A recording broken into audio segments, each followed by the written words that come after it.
They say everything happens for a reason, but I suspect everything happens for a Reese's. Like this commercial break. Did you need 15 seconds away from music or 15 seconds to eat a Reese's? Perhaps it's true. Everything happens for a Reese's. This podcast is brought to you by Colgate Total. We take oral health as seriously as you take sports. That's why Colgate Total Active Prevention uses advanced technology to help prevent oral health problems like cavities and gingivitis before they start. It's clinically proven to provide 24-hour antibacterial protection with twice daily brushing after 4 weeks of use. So get a winning routine and prevent oral health problems before they start. Shop Colgate Total Active Prevention at a retailer near you. All right, let's get to the part of this show that I think is what everybody is going to be talking about. Do I get to say it? Do I get to say? I get to say the 2 words. Yes. First of all, you can do whatever you want, Taylor. We're not going to review. This is very much whatever. I want to work within the framework of the podcast. I'm a fan of the podcast. Typically, we would allow the guest to say new news. Yeah, I want to do it. I think Taylor has a little bit of new news. Welcome back to New Heights, ladies and gentlemen, boys and girls, 92%ers. We missed you. This is a very special episode of New Heights, a Wondery show. We are your hosts. I'm Travis Kelsey. This is my big brother, Jason Kelsey, out of Cleveland Heights, Ohio. Yeah, University of Cincinnati grad, Cincy. Wow, baby. Arrowhead can't come soon enough, baby. Let's go, Bearcats. Let's go, baby. Subscribe on YouTube, Wondery Plus, wherever you get your podcasts, and follow the show on all social media at New Heights Show with one S for fun clips throughout the week. Jason, we got a good one. Why don't you tell the people what we got coming up? That's right, 92%ers. You may remember when we said New Heights wasn't coming back till August 27th. Well, that was a lie. That was a lie. And hopefully you can forgive us because we got as Travis said, we have a very special episode today that we just simply could not turn down. That's right. This is a special preseason episode that we decided to bring to you a little early. So let's not waste any of their time, Jason. Let's get right to it. You want to do the honors? Our guest today is the singer, songwriter, producer, and director from Nashville, Tennessee. That's bullshit. She is from Reading, Pennsylvania. She is the most awarded artist in the history of the American Music Awards, Billboard Music Awards, and iHeart Radio Music Awards. Yeah, she has 14 Grammy Awards and is the only artist in the history to win Album of the Year 4 times. Last December, she wrapped up the Eras Tour, which spanned 149 shows across 51 cities, 5 continents, and was the most attended tour of all time. I'm still going. Hold on for him. Her last album, The Torture Poets Department, set a record with 1.76 billion streams globally within the first week alone. All right. And as a fan of that guy on the Chiefs, she has 19 wins, 2 AFC titles, and a Super Bowl. 92%ers, are you ready for it? Making her podcasting debut, the most aggressive guest in the history of shows, Taylor Swift! That intro, Jason. Oh my God. I've seen this before. No, look, his soul has left his body. Just breathe, Jason. No, that was so good. Thank you. I tried to. Thank you for screaming for like 47 seconds for me. That was so nice. I'm shaking right now. I'm shaking, Tay. No, you did a great job. Take a deep breath, big guy. Did I get everything? How much more could we have put in that? Like, I felt like that was such an amazing intro, and also just like thanks for wearing the merch. That goes a long way. Just like immediately makes me feel comfortable just looking deeply into my own eyes. Okay, all right. That's what I was going for. It's a good T-shirt. I like it. Thanks for having me. This is my first podcast. This is amazing. Thank you for coming on. What took you so long to jump on podcasts? You know what? I was waiting for you guys to invite me. This is my favorite podcast. So we've already been over this. You're a big fan of the show. You're a 92%er. What are your favorite segments that you hear Travis and I go into on a routinely basis? I like new news just because of the screaming. Like I hear him screaming new news from across the house constantly. Yes. It's like my favorite part. Like he'll be like, new news, and I'm in the kitchen being like, new news.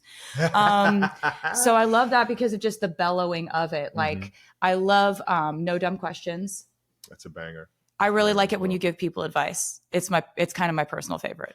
Do you usually agree with the advice or do you just like listening to it?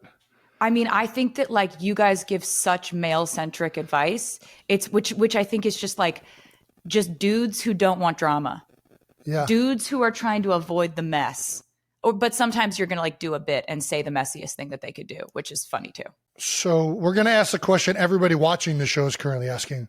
Why are you coming on the show? Why New Heights? What are you doing? You have so many better things to do with your time. This podcast has done a lot for me. I owe a lot to this podcast. This podcast got me a boyfriend ever since Travis decided to use it as his personal dating app about 2 years ago. So worked pretty good. Yeah. Hey. Were his friendship bracelets that good? Did you give the friendship bracelets or was that just on the podcast? Like, I've never seen Yeah, the original. they didn't leave the stadium because I was butthurt, Jason. He threw a tantrum. He threw a man tantrum. Get these out of here. It's so funny. It's my like plan is ruined. She loves me. She loves me not. She loves me. She loves me not. This is so she wild. Hates me. Like, it was such a wild romantic gesture to just be like, I want to date you. Like on, I don't know. It was at first when I looked at it, I was Sweetie, like, this dude is. That's what it does when you're on the stage and you perform in Arrowhead. That's what it did. This dude didn't get a meet and greet. He's making it everyone's problem.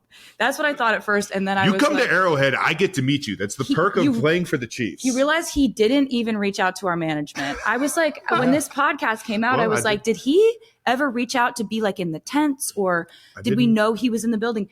He came with Pat. And he thought that because he knows the elevator lady that he could talk to her about just getting down to my dressing room. That's how it works. You just go. And I got denied. That's how it works in 1973. When the elevator wasn't invented. But he really just was like, I know a guy, I can figure this out. But I actually, when I thought about it, I was like, actually, we live in a day and age where like, I'm not an online person at all. I'm not like on social media like that. And like, I'm genuinely terrified to open my DMs. Smart. It's just like, there's smoke coming out of my DMs. Like, I don't want to go near that. I don't know what's If you want somebody to go through it, I'll go through it just because I'll laugh my ass off. It's like if you have like 20 million unread DMs, you're just like, not entertained? So this kind of felt more like I was in an 80s John Hughes movie and he was just like standing outside of my window with a boombox, just being like, I want to date you. Yeah. Do you want to go on a date with me? I made you a friendship bracelet. Do you want to date me? Just come outside and meet me. Just meet me once. Just give me a chance. So I was like, if this guy isn't crazy, which is a big if, this is sort of what I've been writing songs about wanting to happen to me since I was a teenager. Yeah. And I was sitting there at the Eras Tour listening to every single one of those songs like I know what she wants me to do. Yeah. I feel that. That's exactly what she wants me to do. She's like, this is just her wish list of like, meet me, please. Now I'm butthurt. Yeah. I'm upset that you didn't meet me, even though you didn't know I wanted to meet you because I didn't do any proper logistical planning. Who plans Typical nowadays? Kelsey. Typical Kelsey. It was wild. It was wild, but it worked. I'm glad it worked. I'm just circling back to New Heights to say thank you for this. Yes. Look at this. I'm the luckiest man in the world. So yeah, and thank you to New Heights, all the editing. Jake, thank you for putting that on social media and letting it do its course. Hold on, before we move on, how did you know he wasn't crazy? Because that's the other side of that, right? Like a guy goes up there and professes his love for you. It's crazy, either Jason? one, it's like this could be the most romantic thing in the world. It What's can also wrong with be being like crazy this about is. somebody? he is crazy, Jason. I mean, but there's a right crazy. Yeah, he's the good kind of crazy. And I knew that he wasn't crazy the first couple of times that we talked. I was just like, he's truly getting to know me in a way that's very natural, very pure, very normal. Like also like just the way that he could make me laugh so immediately about normal things. Travis is like, he's just a vibe booster in everyone's life that he's in. He's like a human exclamation point. Like, he's like when you take a picture on your phone and you put you push the enhance color button. Yeah. That's like what you do to everyone's life. That's why when I text, I'm always exclamations. I use so many more exclamation points now, but I think it was just like, you're so non-judgmental about people. And you were not judgmental about the fact that I knew nothing about the world you were in. It was the best. You were nice. You were so nice. I got a clean slate. You were like, thank you. Get a clean slate. She doesn't know any of my bad stuff. Are you kidding me? Jason, on our first date, I legitimately asked him, what it was like when the Chiefs played the Eagles in the Super Bowl and he looked across the field, across the line of scrimmage, and saw his brother standing on the other, like 5 feet in front of him on the field. Yeah. And he was like, he didn't even look at me. Like, I now know what an insane question that was. He was like, actually, I'm on the offense. And my brother's on the offense, and I'm only on the field at the same time as the defense. I thought everyone was out there at the same time. I thought that the quarterbacks. I mean, that's how you played it on the playground growing up. So I understand if you hadn't No, you really don't understand. been I thought it was like Jared Goff is here and Josh Allen's here, and they're gonna be like. They blow a whistle and then they go at each other and they're like, and it's like, who's gonna win? That's actually. I would love to see Jared Goff play some defense. Let's see Jared Goff on defense. I've got some ideas. I've got some thoughts. Yeah. I didn't know what a first down was. I didn't know what the chains were. I didn't know what a tight end was. I am forever thankful for you diving into the football world wholeheartedly. Oh my God. I fell in love with it. I became obsessed with it. I became like a person who was running through the halls of my house screaming, "We drafted Xavier Worthy." And my friends are like, who body snatched you? What do you mean we drafted Xavier Worthy? I forget where I was, but you were the first person to tell me that we drafted the fastest man in the draft. No, I was screeching. I couldn't believe it. I was freaking out. We're talking about like, I'm like, wait, is she right? I had to look this up. I'm like, did she get the wrong information here? But yeah, we traded up. We're talking about cover 2, cover 4, cover 0, cover. We're talking. We're learning. I continue to learn. Maybe somebody else that even knows what those coverages are. Yeah, I'm not ready to be an analyst right now. Give me 16 months. You're going to pick up on it. I'm telling you, you would ask some of the best questions when we were up in the booth, and there's like your desire to learn more, but your genuine excitement around it, as well as like your competitiveness. She's not fucking around. No, Tay's not fucking around. Oh my God. She's not fucking around. Reclaiming masters. You want to tee this up, Trev? Let's tee it up. One of my favorite things this summer was Taylor reclaiming her masters.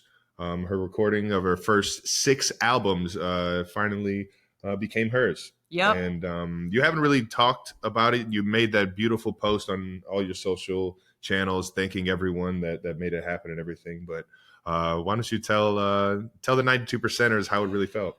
Oh, wow. So to catch anyone up who doesn't know about this saga, like I signed a record deal when I was 15, and I always kind of refer to it as I got my music back this summer, but I never owned my music at all. So traditionally, a lot of record deals are set up in a way that artists don't own what's called their master recordings. Owning your master recordings means that you have complete control and power over distribution, licensing, and essentially the way your legacy is shaped. It's a huge thing. It's always been a huge thing for me. Like since I was a teenager, I've been actively saving up money to buy my music back and to ever own it in the first place, because it's usually the label that owns it. But I've always wanted this to happen. So it's been sold. My music has been sold a few times. The first time that it was sold, it really ripped my heart out of my chest. And I told everybody exactly how that felt for me and what I was going through. And I started basically defiantly re-recording my music because I wanted to own it. And this was the only way I thought it was ever going to happen. And so I knew she had a bad kid, and she's just got a little bit of a bad kid. Yeah. It's not a bad kid. That's a freaking savvy kid. That's what that is. That's like, hey, I've been told I've been defiant a lot of times. Well, you are defiant. So. You're very defiant. It's like I insubordinate, Travis. Insubordinate. Yeah, it's I think for me, that was the closest I ever thought I would get to owning my music. And so re-recording my music, it was so exciting to get to have that opportunity, but there was still like I thought about not owning my music every day. It was something that I never was. It's like an intrusive thought that I had every day. And so we do the Eras tour. after the Eras tour, I had a meeting with my team, and we decided this might be a good time to approach the current owners of it. The owners of it was a private equity firm called Shamrock Capital. I knew them to be above board people. They had been very friendly to us. What I was looking to do, though, was I wanted to buy my music outright. I don't want to be in a partnership. I don't want to own 30% of it. I want to own all of it. Yeah, and you deserve that. But it was a long shot to think that they would do that they would sell that asset to me. It's a big asset. It's a huge decision for them to make, to sell that to anyone, including me. I decided that rather than this be like a business conversation, I'm in the business of human emotion. I would so much rather lead heart first in something like this, because for me, this is not, I want to own this asset because of its returns, because if it's, because of the dividends that I will receive over the years. I want it because this is my handwritten diary entries from my whole life. These are the songs I wrote about every phase of my life. This is my photography, my music videos, most of which I funded. My artwork, everything that I've ever done is in this catalog. And so rather than send lawyers or management like in a big crew, I sent my mom and my brother, who I work with, to LA, and they sat down and this happens. I don't ever really talk about it because it's huge. They sat down with Shamrock Capital, and they told them what this meant for me. They told them the whole story of all the times we've tried to buy it, all the times it's fallen through, all the times we had gotten plans together and figured out something we thought was going to work and it didn't at the last minute. And so my mom calls me afterwards. She's like, look, they were wonderful. They heard us out. We have no idea which way they're going to go with this. And so I was like, I get it. I haven't gotten my hopes up about this in a decade. And so it was a couple months after the Super Bowl. We're in Kansas City. And I get a call from my mom, and she's like, you got your music. Yeah. And so sorry that it's literally been so long since this happened. It's every time I talk about it. She was like, you got your music. And I just very dramatically hit the floor, for real. Honestly, just started been a long time coming. Bawling my eyes out. And I'm just just weeping and kind of unable. I was just really? What do you mean? What do you mean? And I'm like, get yourself together, get your shit together. Just go tell Travis in a normal way. Yeah. And I knock on the door. He's playing video games. And I'm trying to say it in a normal way. And I'm just like, Travis! Oh no. What just happened? And he's he puts his headset down. He's like, guys, gotta go. And I think he thought something was wrong. And you come up and I'm just like, I got all my music back. And then just start absolutely heaving. Just dead crying. weight. Just dead weight. Losing Dropped, all control. Had no power in my legs to support myself. And this changed my life. I can't believe it still. Every time I think about it, it's I have to tell the short version to everyone, because it is still this will affect the rest of my life. I think about this every day now, but instead of it being an intrusive thought that hurts me, it's, I can't believe this happened. How lucky am I? How grateful am I? I'm so grateful to the artists that helped me with my re-records, because when I did my re-records, I started doing those in 2021. Mm-hmm. And a lot of most of the industry trades were this is a bad idea. This is her sort of derailing her career in a way. Nobody's interested in you doing the same album twice. Fans are not going to be engaged with this. This is not going to go well for her. Somebody knew though. And it was I still was able to reach out to friends of mine, like Phoebe Bridgers, Keith Urban, Maren Morris, Chris Stapleton, Haley Williams from Paramore, Fall Out Boy, all these absolutely incredible artists that shape who I am as an artist. Yeah. And they agreed to be a part of the re-records. And I one of the only people I told before this happened was like, I called Phoebe Bridgers and I was just like, and she's like, did you just say what I think you said? I was like, and so this has just been like, I'm so grateful for it. It's just unbelievable. And I was so happy you were there when that happened. I mean, because I could not stand. Yeah. I mean, I started crying too. You know, I'm a you crier. were weeping. I was just so happy for you because It's I've seen how you make music. I've seen how you make these videos. I've seen the effort and the focus and the strategy behind what just one album in Torture Poets Department and in Fortnite. And I was blown away that you had been doing this your entire life. And for, your first 6 albums, you weren't given the rights to all of that. Mm-hmm. And I know what that looked like. And I know how much it burned you that you didn't have that and you didn't have your creation. Mm-hmm. And I think doing it the right way, creating the fan base that you did the right way, and leading your life in a direction that you were eventually going to get it back somehow, some way, because of you always doing things with the right intentions. So thanks. With the Spark Cash Plus card from Capital One, you earn unlimited 2% cash back on every purchase. And you get big purchasing power, so your business can spend more and earn more.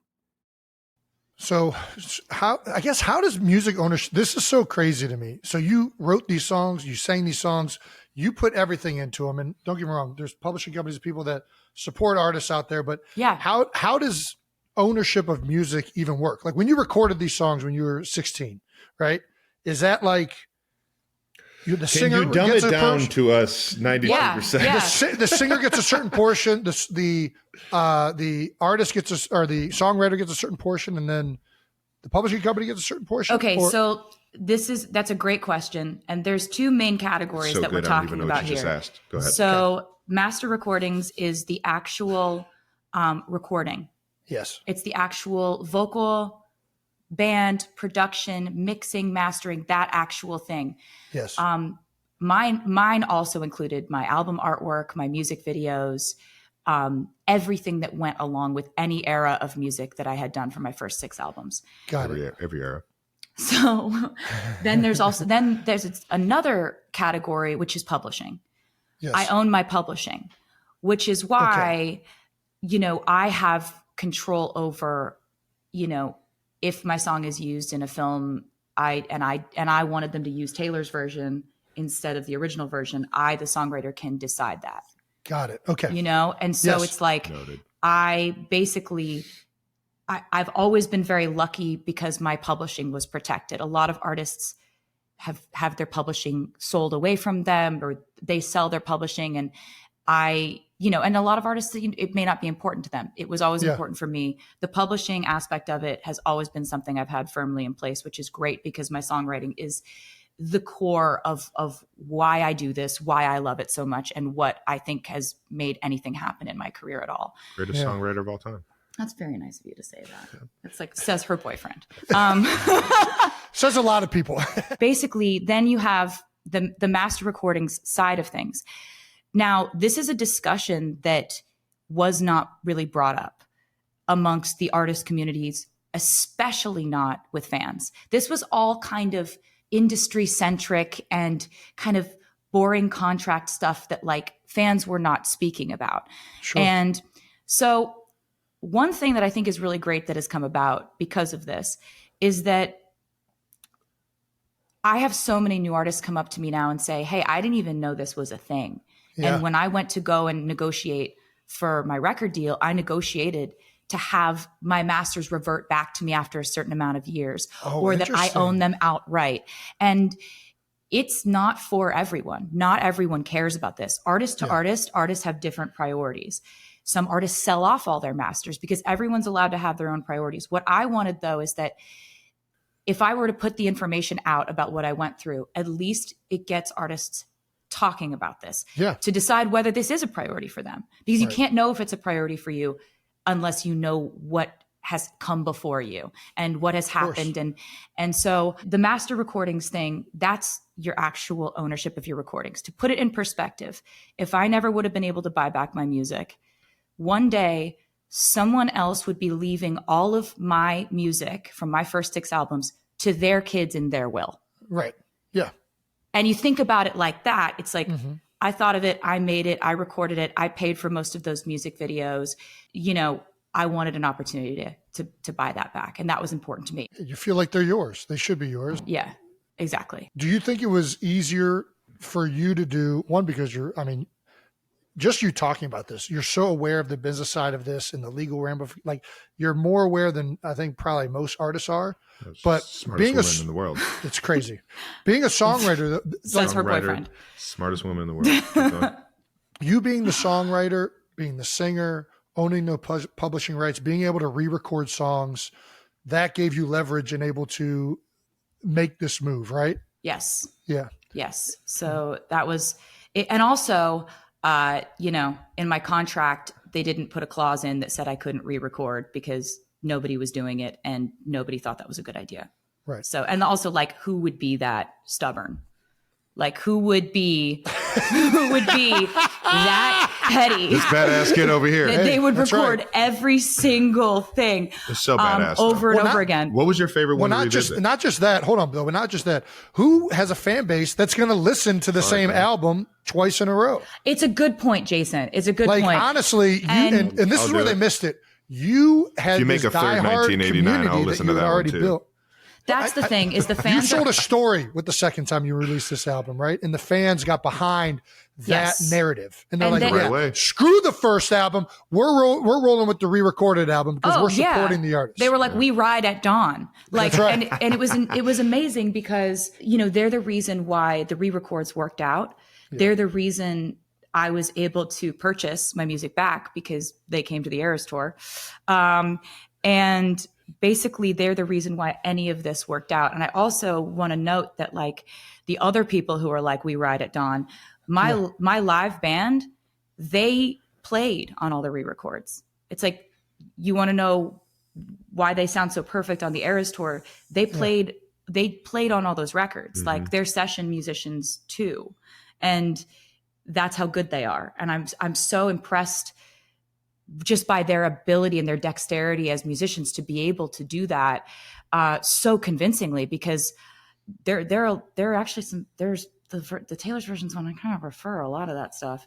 I think it sounds incredible, but I'm happy to have all of it. So that leads me to the next question, Tay. Now that you own all of it, you have the re-recordings, you have the original recordings. What should we listen to? Like, what do I roll with? Does it Dealer's matter? choice. You're just Dealer's like whatever choice. you guys want. Like, Yeah, it's really whatever you guys want because I love both of them. I would not have put out the re-records if I didn't think that they held up or were better. I think a lot of the vocals I did on the re-records are better than the originals. Ooh. okay, But it's like if you found a nostalgia in the originals and that was what you were listening to when you were 12 years old, bopping around in your bedroom, go crazy. yeah, We got them all. I'm gonna start doing comparisons. That's what I got to do. I just got to start doing comparisons. Yeah. You're gonna listen to every beat. Yeah. You're certainly, it's not mandatory, Jason. I mean, it sounds like a good time. I'll say this: there's a few good playlists out there that have a mixture of them all. You've been streaming? Yes, Thank you. I've been streaming for about 2 years now. Oh, that's fantastic. Thank you so much. That's why we got that spike in the That's in what it the was. 35-year-old Travis Kelce. male demographic. Right. Yes, that Hey. 1.7 billion. That was at least 1 billion of those for sure. We have one IP address from one iPhone that continually is listening to this playlist. Did you have a favorite album that you re-recorded that, like, are there different eras that you liked recording more, re-recording? I really liked them all, but I think Red was very special. There were songs that I called from the vault songs, and there was one which I think is maybe my favorite song I've ever written called All Too Well, the 10-minute version, where I unearthed there were originally so many more verses in that song than ended up being on the album that I had put out when I originally put out Red. I made the glorious fortuitous mistake of saying that to my fans in an interview. You know what those words mean. I love it. You're so handsome. So basically, I said that in an interview to my fans, and they just like hung on to it. They were like, "Where's the 10-minute version? Give us the 10-minute version." Yeah. And when it came time to Taylor's version and re-recording the album, I went back in, found the verses, restructured the song to the way that it pretty much was when I had originally written it, put them back in.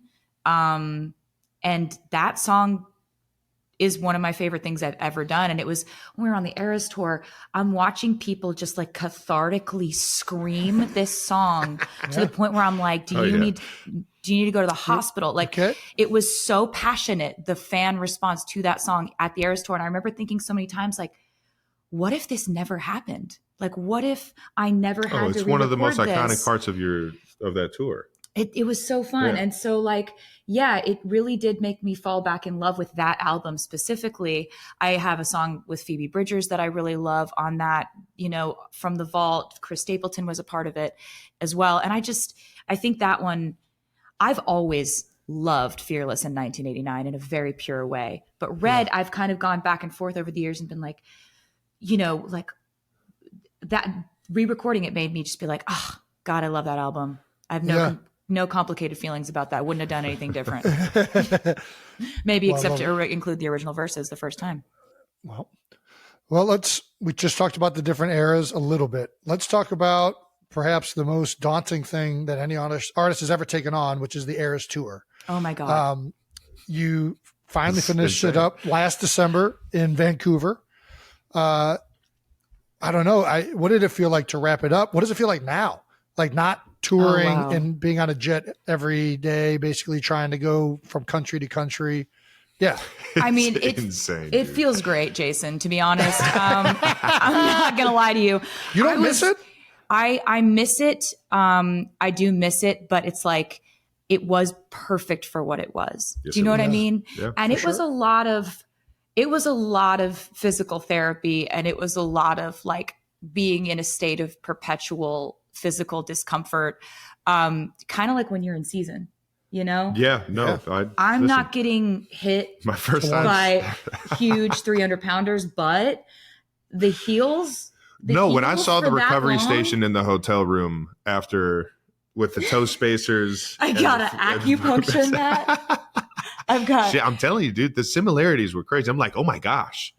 She does more than I do. We're like comparing physical therapy stories, like recovery stuff. But have you ever tried taping your ankles? We related on how much big ankle tape guy. Through. I miss it because I miss the fans and I miss that connection. But at the same time, it was so special. It was like the most formative time of my life.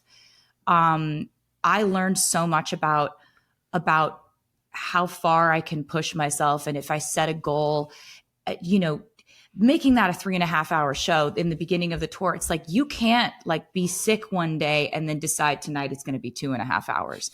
Right. And it's really just like prioritizing the fans' experience before anything else. And my fellow with a broken heart. Yeah. Don't get me started. Dude. Don't you get me started.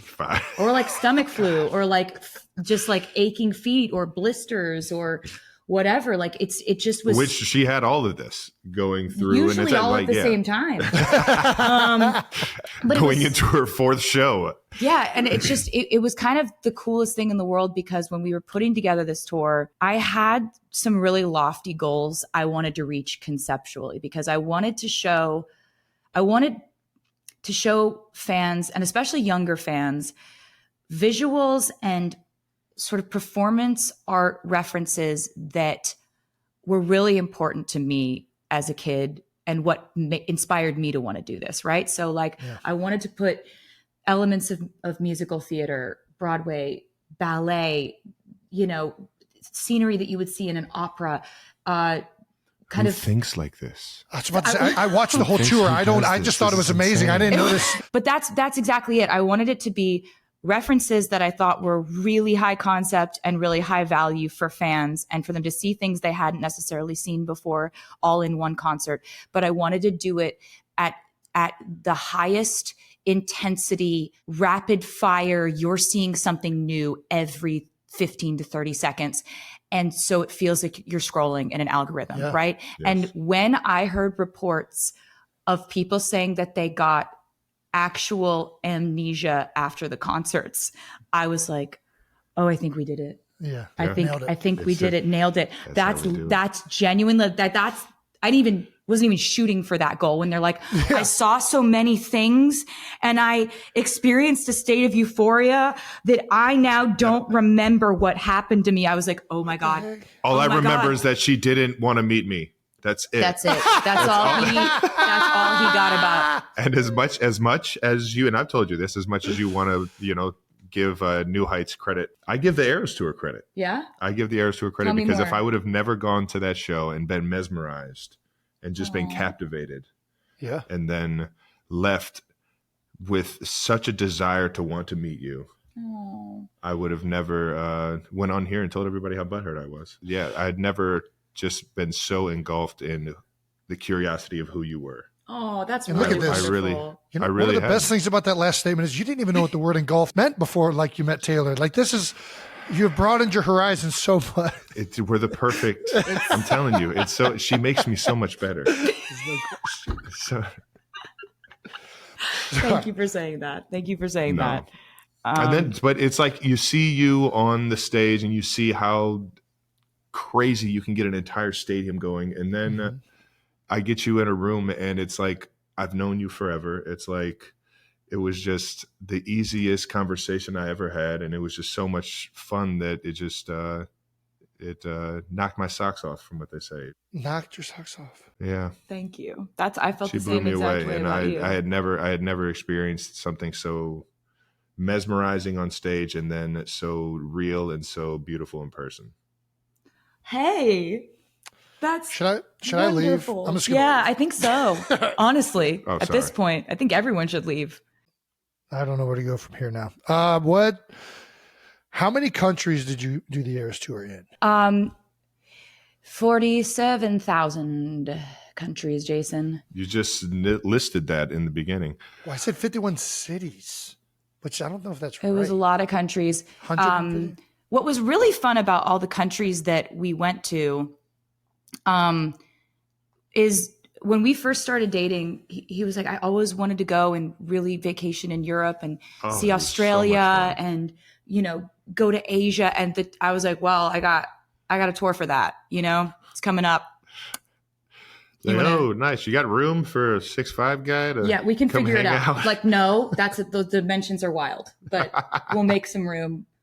I think we'll have to leave some equipment trunks behind Thank you for to accommodating. accommodate the size. But absolutely, we'd be happy to have you. And we got to travel the world and have vacations and adventures when I wasn't on stage, which was really fun because like Europe was so fun. Australia is amazing.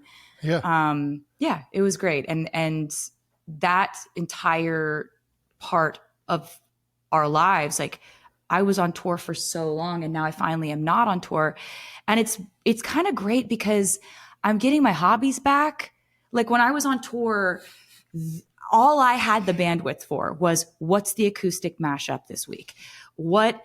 How do I say welcome to the Eras Tour in Portuguese? That was the only thing taking up my brain space. And now it's been so fun to see what Taylor actually gets into around the house. it's like, I'd say all my hobbies could be categorized as like hobbies you could have had in the 1700s. Like I get on my granny that. shit. You enjoy doing all of these homey things. That's basically love- what you're saying? Yeah, I like to sew. Yep. I specialize, as you know, in children's purses and baby blankets. I Yeah. make two things, and I that's do know it. that very well. Very good at these two things. I love to paint. I love to cook.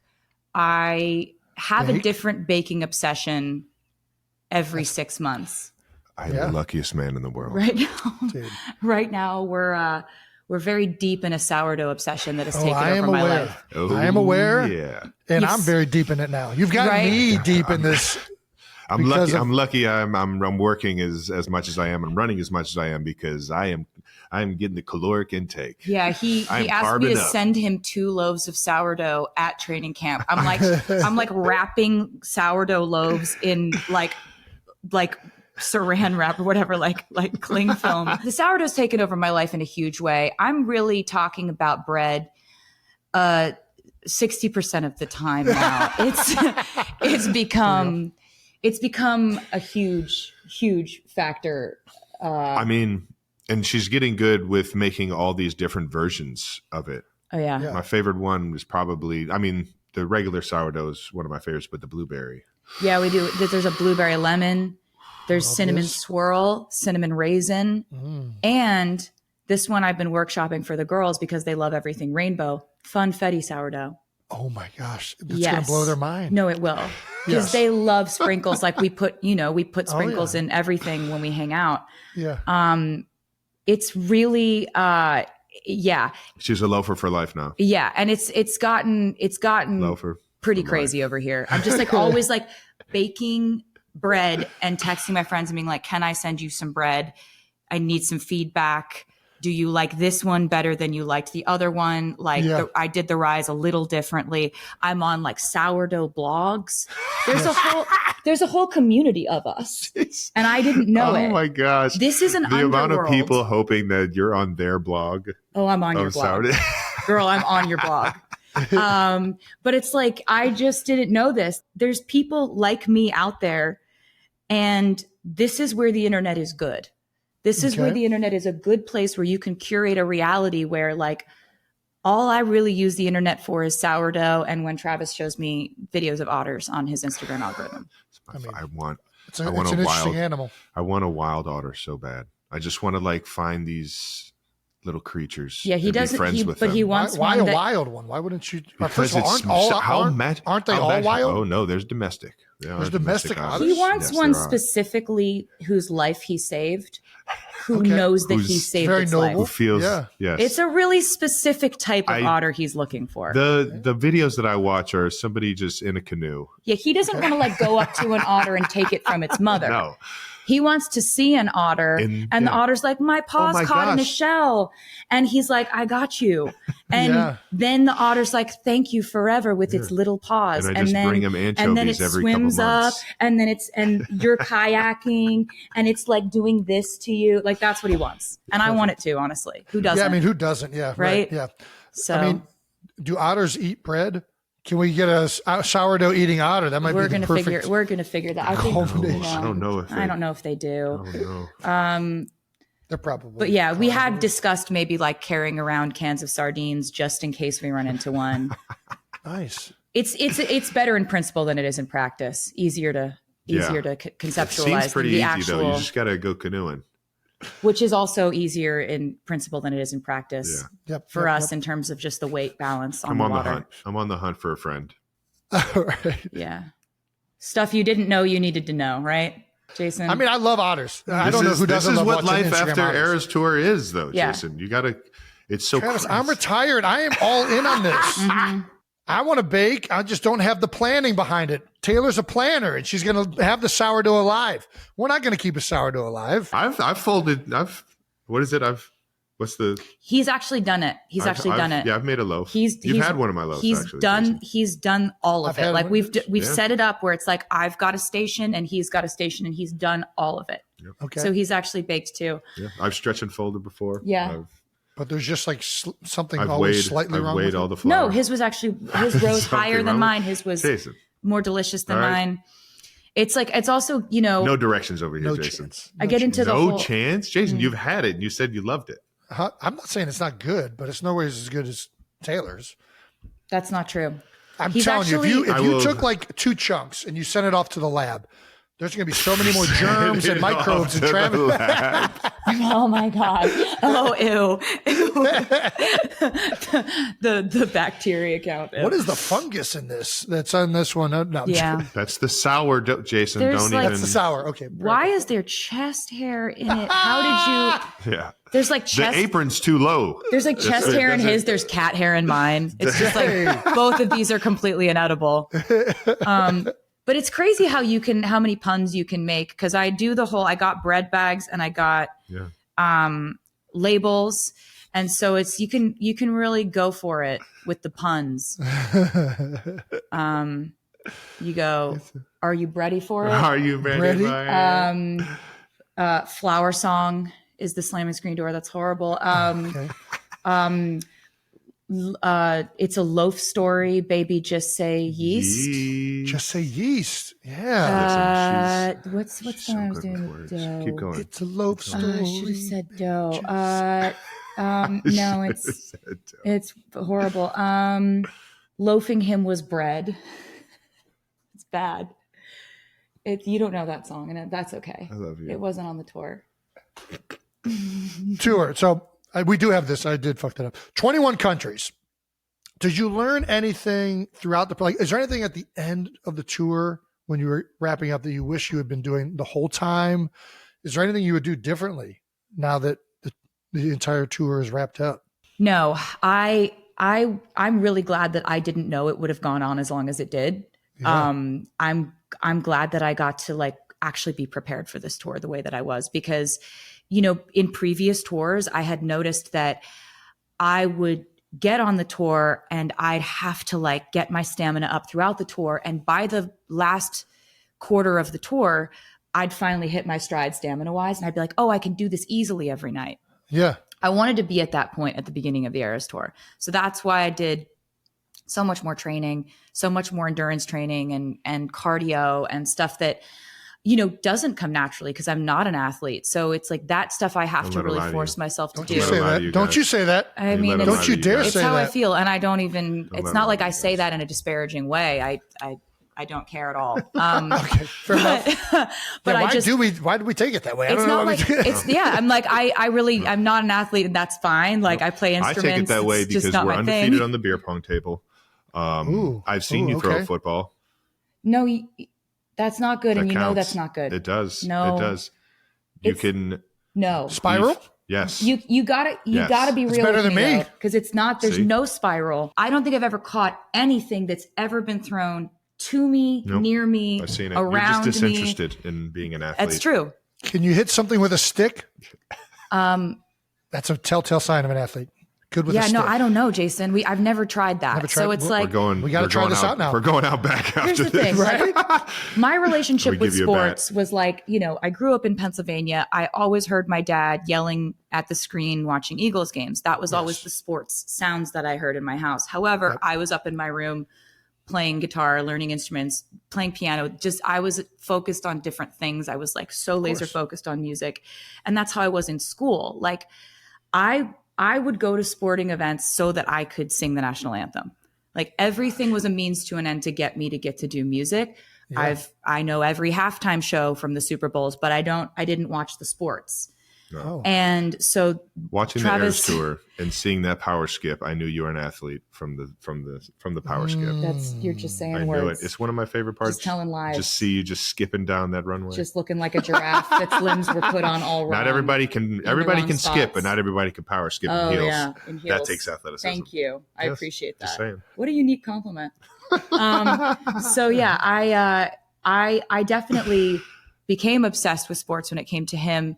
I'm competitive on his behalf, but like if you and me are going to go against each other in something athletic, like I'm going to let you win. Cause this to me, like, I don't see what do the points even mean if I'm doing it. I'm a fan of athletics and the sports. If I'm doing the sports, like I'm throwing like this. Cause I don't really care if it goes where it's supposed to go. Interesting. It doesn't bother me. And Until when I we're don't in a make the heated catch, battle. I'm not embarrassed. No? That's She's fine. a good teammate, so she'll give effort if it's teamed up. If it's individual sports, she's not going to care. But if she needs to be held accountable, If I'm on his team and we're she'll playing show beer up. pong or something, like I'm really trying. You're in. So you're a team sports. Because this matters to him, right? Yeah, absolutely. I'm a team you're all sports in. gal. Yeah. Put me on an Olympic one person trying to do some stuff sport. I'm doing this. Yeah. I don't care. I'm getting out of here. Yeah. I'm doing this. I care. Okay. I'm doing this. I care. Care a lot. We're doing this. We're This? kneading dough. I don't Kneading dough. We care. care. He's stretching forward. I don't stretching care if forward. this happens. I don't care if this goes here. It's not part of my metrics for my self-worth. All right. That's probably very healthy, to be honest with you. Hey, you know? I was like, as long as you're fine with this. What? No, I'm completely fine with Yeah. you being an athlete. Yeah. I'm not an athlete. I'm never going I to think be. you just missed the whole point. Yeah. What? He sees what he wants to see, and it bodes well for me. Do you have a favorite thing from the Eras Tour? I have a lot of favorite things from the Eras Tour. I would look out and I would see a lot of bonding happening between generations of people. Gosh, that's so true. It was really wonderful. It was like the most incredible feeling in the world because I can see all that. I've got LASIK. I have incredible vision. Basically, the Eras Tour, I think one of my favorite things was when the fans would come up with their own traditions, right? Oh, so cool. Because I can plan a stage show that's like, we know exactly what's happening, when it's going to happen. It's very stage managed. It's a whole production, right? And I love to plan. But I also do love surprises. Like there's a time during the European leg of the Eras Tour, there's a song called Willow where we do a performance where we have these, it's a very like witchy performance. Yep. We have these like light up orbs and we're in cloaks and it's all very woo. The fans decided that they were going to bring their own light up orbs. And by that, I mean balloons that they would blow up in the audience. Like, and then they would they would use their phone light behind it and create a light up orb. When I tell you, I looked out. Yeah. Or a glow stick, whatever. Like they would figure out ways to illuminate themselves. And it was insane to look out and see spontaneously thousands of these orbs just go up. And I'd just be like, I don't even know who organized this. Yeah. Was there a group text? How did you guys even do this? It was so cool. Special. Yeah. It felt like we were all part of something together in a way that couldn't be planned. And there's, as much as I love and relish in planning, it was really fun that they would do things to sort of delight me every once in a while. They had little chants. They had all these traditions. By the end of the tour, it was like Rocky Horror Picture Show where they have their own show. Literally. Right. It was, I remember being in Gelsenkirchen, Germany. And you know what? What did you just say? Gelsenkirchen. Love is him learning that. Yeah. That's a city? He came to Gelsenkirchen. I think that's how you say it. Supported me there. I've never heard of this. If you say it with a German accent, it probably sounds more like the actual city, but my American accent is Gelsenkirchen. Gelsenkirchen. And I remember seeing that part of the show, and they were literally doing circles and like putting the orbs up in the air and passing them to each other like they were performing. It was so beautiful. They were so committed. I've never played for crowds that were as committed. Yeah. So I think I loved the event of it. Like I'm always trying to figure out how to make music into more of an event, right? How do we make it romantic? How do we make it something that people experience together? And, that's why I love vinyl. That's why I love, putting so much into the tour or a music video or events or activities for them to do or Easter eggs or little puzzles for them to solve. Like it's gotten to the point where it's just like, it's a little bit, people are like, the Easter eggs thing is getting a little Zodiac killer at this point. I'm like, as long as they like it, you know? How do you go about like knowing how to do an Easter egg? I don't even know, like, where does that process start? Are you like, well, I have some parameters. What is the art of the Easter egg? The art of the Easter egg is that there's do's and don'ts, right? Like I'm never going to plant an Easter egg that ties back to my personal life. It's always going to be towards music or a musical, something I'm coming up with, something I have coming up, a plan I have coming together, something that you don't know I'm saying for a specific reason that you'll hear later and you'll go back and be like, oh my God. Like I think my favorite one of those was I was given an honorary doctorate from NYU and I made the commencement speech and I put so many lyrical Easter eggs in that speech that when the Midnights album came out after that, the fans were like, the whole speech was an Easter egg. Yeah. And that's, for me, that's really fun because they find it fun. For sure. And also just, I love numerology. I love math stuff. I love dates. I love that stuff like I find really fun.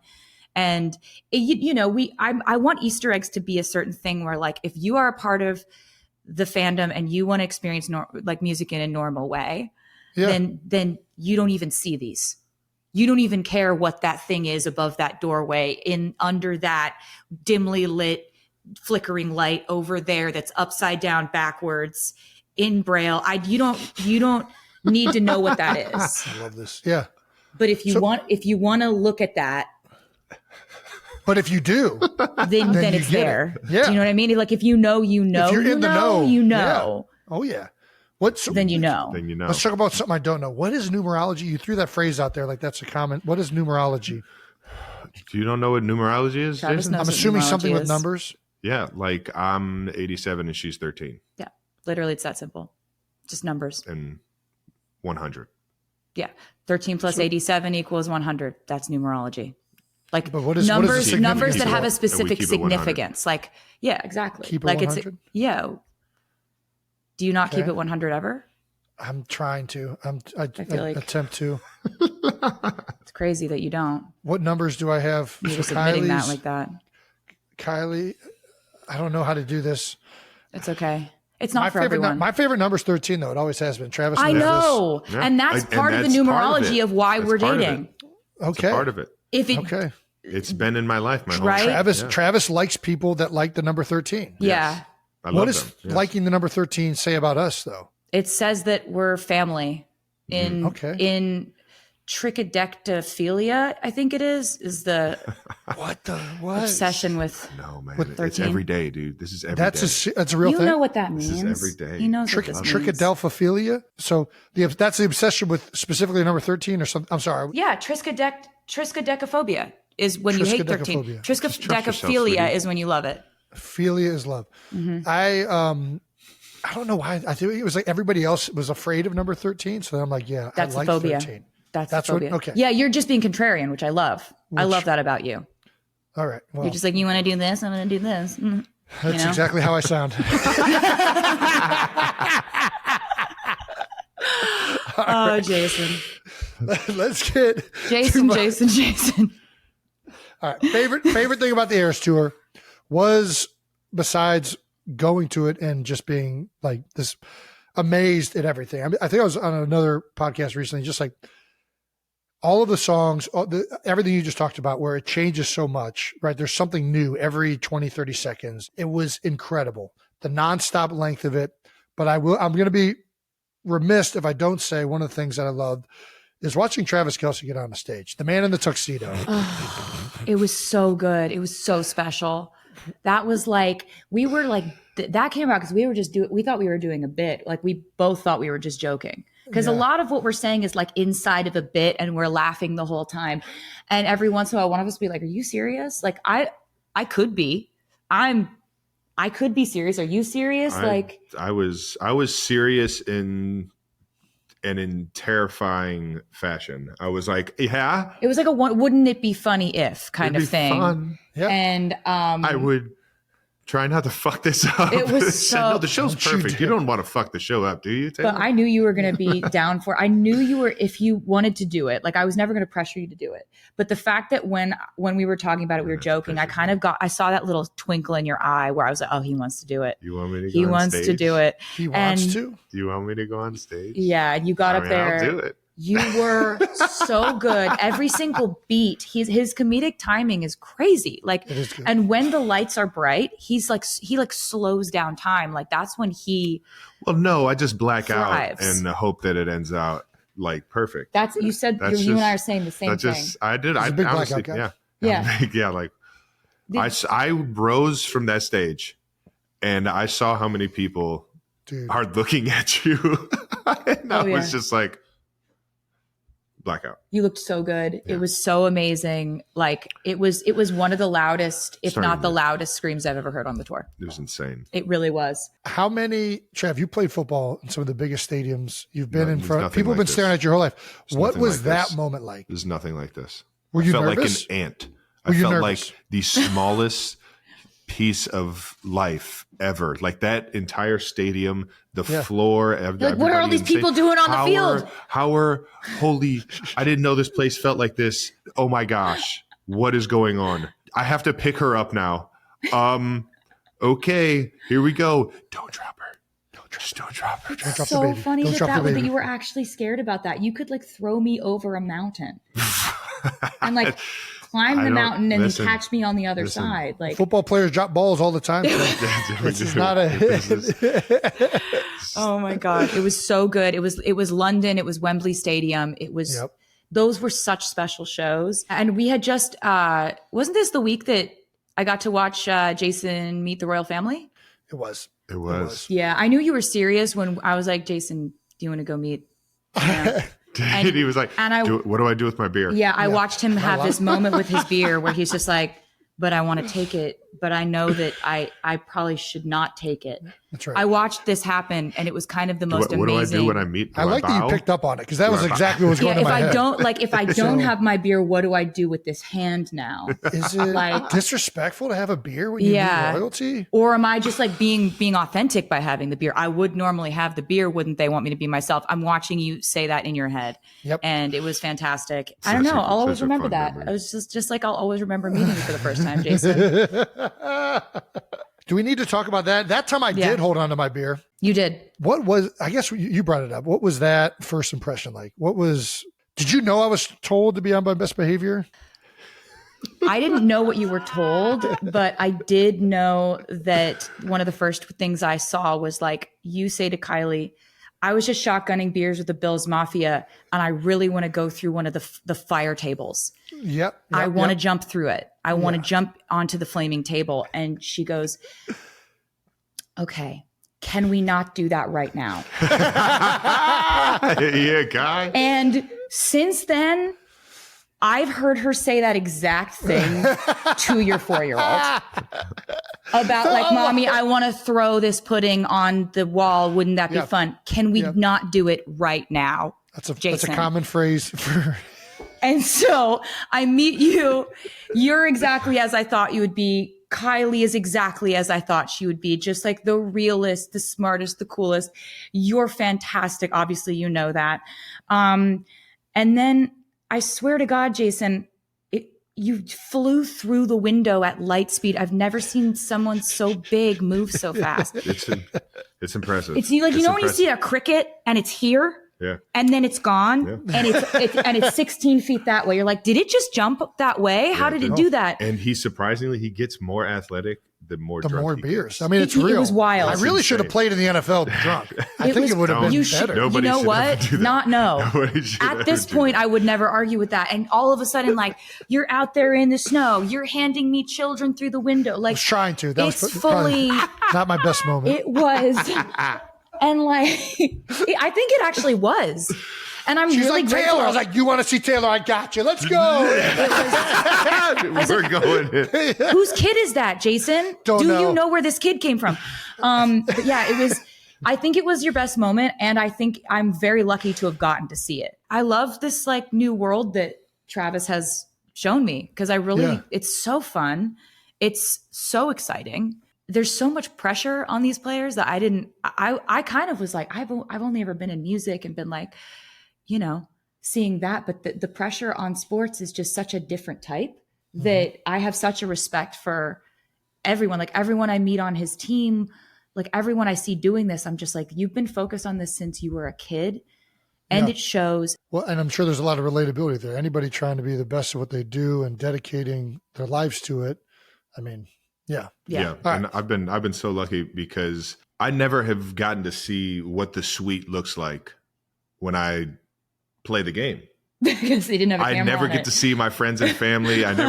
So now whenever I make a play, I get to see it, what it actually looks like, how much fun they're having, what, the type of support that I get and how crazy it gets. So the Vegas Super Bowl, there was a camera on the suite, and when Nicole scored that touchdown, and to see everybody in that suite start jumping on each other. People are body slamming each other into other rooms. It was so violent. It's giving me the chills now.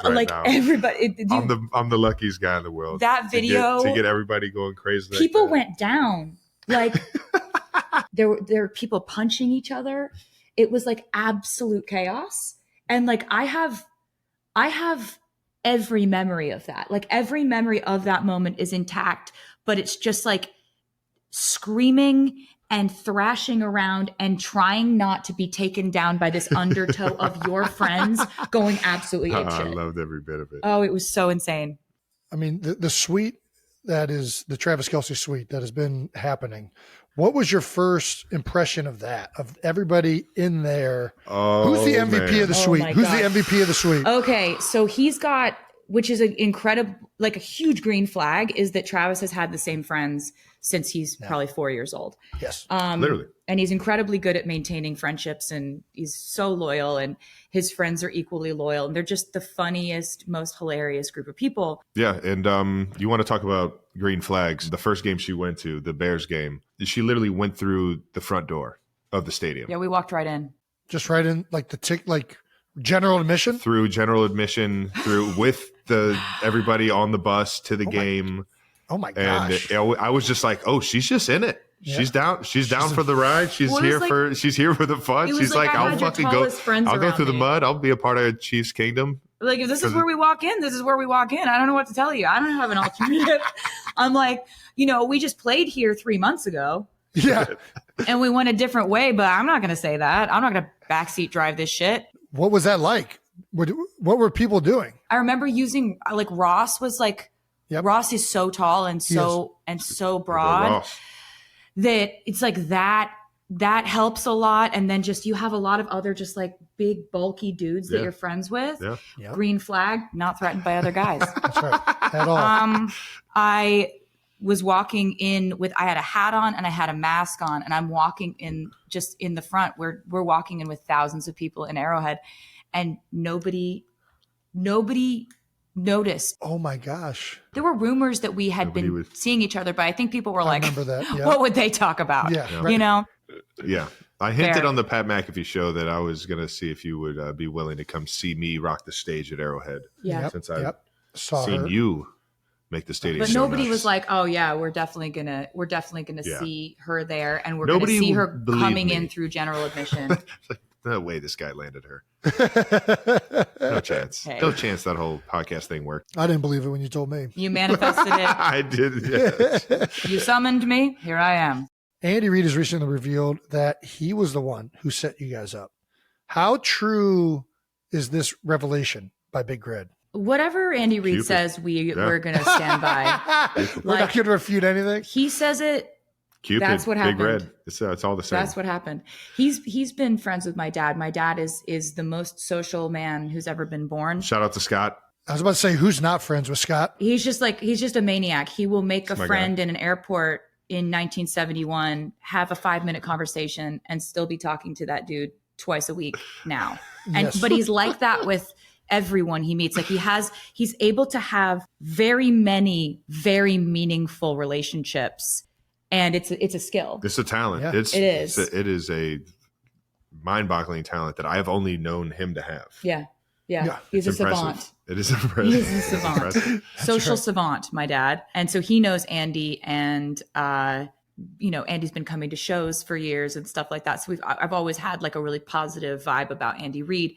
Yeah. I didn't really know what the sports were that he was doing, but I knew that was my dad's friend, Andy Reid. You knew he was really I good. now know he is literally the most iconic, legendary Yes. coach of all time. Yeah. And Right. like from the way that you talk about him, his leadership style is I respect it so much. Right. Because I feel like it's done without like aggression or raising your voice or losing your composure. no, It's all he very will- composed he and will. focused. Can happen. He will rip you apart for sure. But, like, not you in a- got to be really like But not I feel running like the it's- plays he's calling. Yeah, but that's the thing. It's like, but it's not done. It's not overdone, right? Like if you No, get no. it from him, you know you deserve it, and You you're know going to he's- shape up. Exactly. That's what I heard from exactly. And Yep. yeah, there's validity to it. There's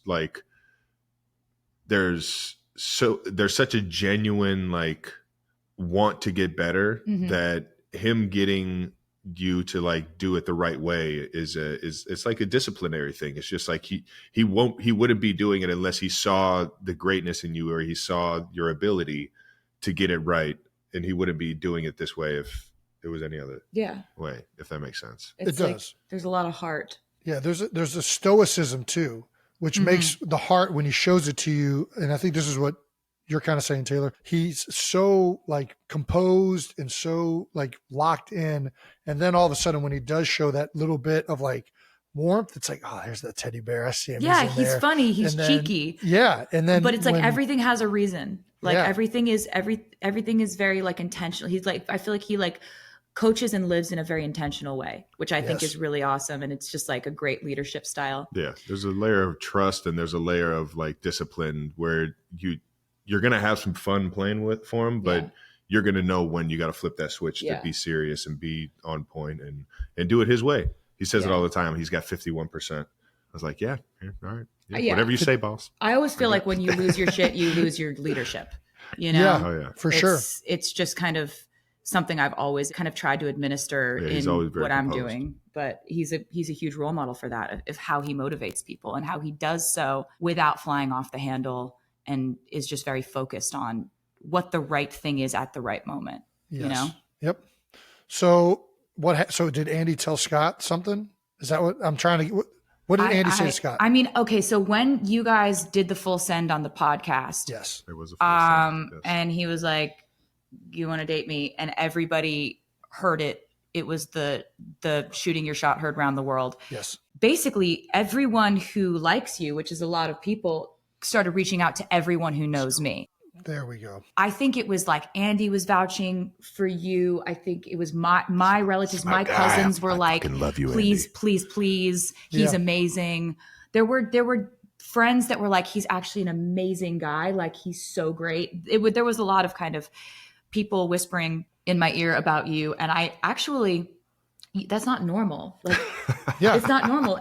There are people just willing to go to bat for you and be like, you don't understand. This guy's incredible. Well, Andy, well done. Yeah. Thank you, Andy. And for Scott. everything. And Scott, thank you. There we go, Scott. Speaking of which, how's Scott doing? He's doing good? So he is doing incredibly well. My dad had an interesting summer.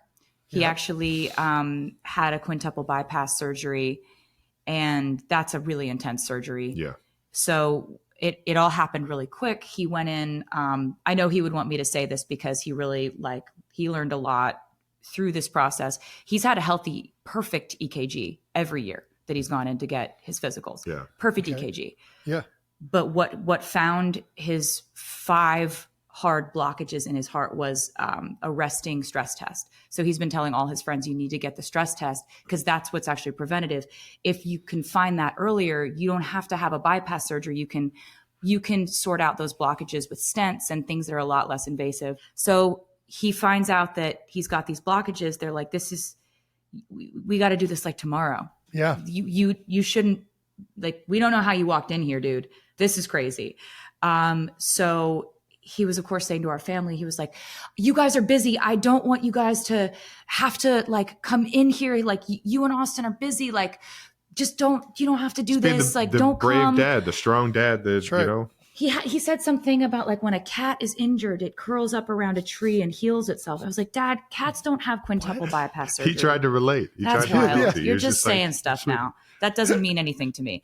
And so I was like, okay, I'm not going to come there. Yeah. All right. Like, yeah. So he wakes up from surgery and it's my mom, my brother, and me and his best friend. And he comes out of surgery and he did like a comedy set for like 15 minutes. He was the funniest he's ever been, and he's usually really funny. But he's like, we didn't know how many blockages he had, and I was like, Dad, you had a quintuple bypass. You had 5. That's crazy. It's more than we thought. And he's like, well, you see, I come from a very competitive family. We're just like, and it was kind of wild because it was very parent-child reversal. Yeah. In a lot of ways. Like my brother and my mom and I were each taking shifts in the ICU and staying with him 24/7. And I remember when I was a teenager, my parents would the big fight we always had is I'd sneak my cell phone into my room and be talking to my best friend Abigail under the covers all night. And they'd be like, you have a test tomorrow. You need to rest. We're taking your phone, whatever.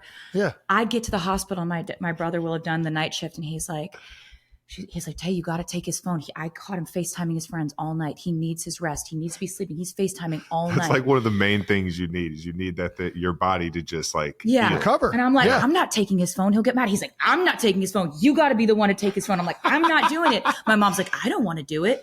My mom. So we're just like, it's like we've got we've got to take our teenage son's phone away from him because he's FaceTiming all night. He came out of surgery, tried to give guitar picks to all the nurses and doctors, but he wasn't wearing pants, didn't have pockets, hospital gown. You know, I'm having these moments where I'm like, this dude built play sets and swing sets and cribs for me. I'm building his shower chair and his walker and his like bed that goes like this. Like, it's just surreal, man. And you're like, we just all moved in with him for the whole summer pretty much. And just, because you can't really walk on your own. We had a little harness for my dad, just like walking dad on his harness. And he was like the loveliest patient ever. He just kept saying thank you over and over again. So guy was full of life, man. Yeah. He was appreciative that he caught it. And he still is. Yeah. It. We had we had the FaceTime with him last time we were together, and I was like, he hasn't changed a bit. This guy's still freaking got the energy going. Yeah. So like Trav was hanging with him the other day, and he was like, so sweetie, he says he's at 75%.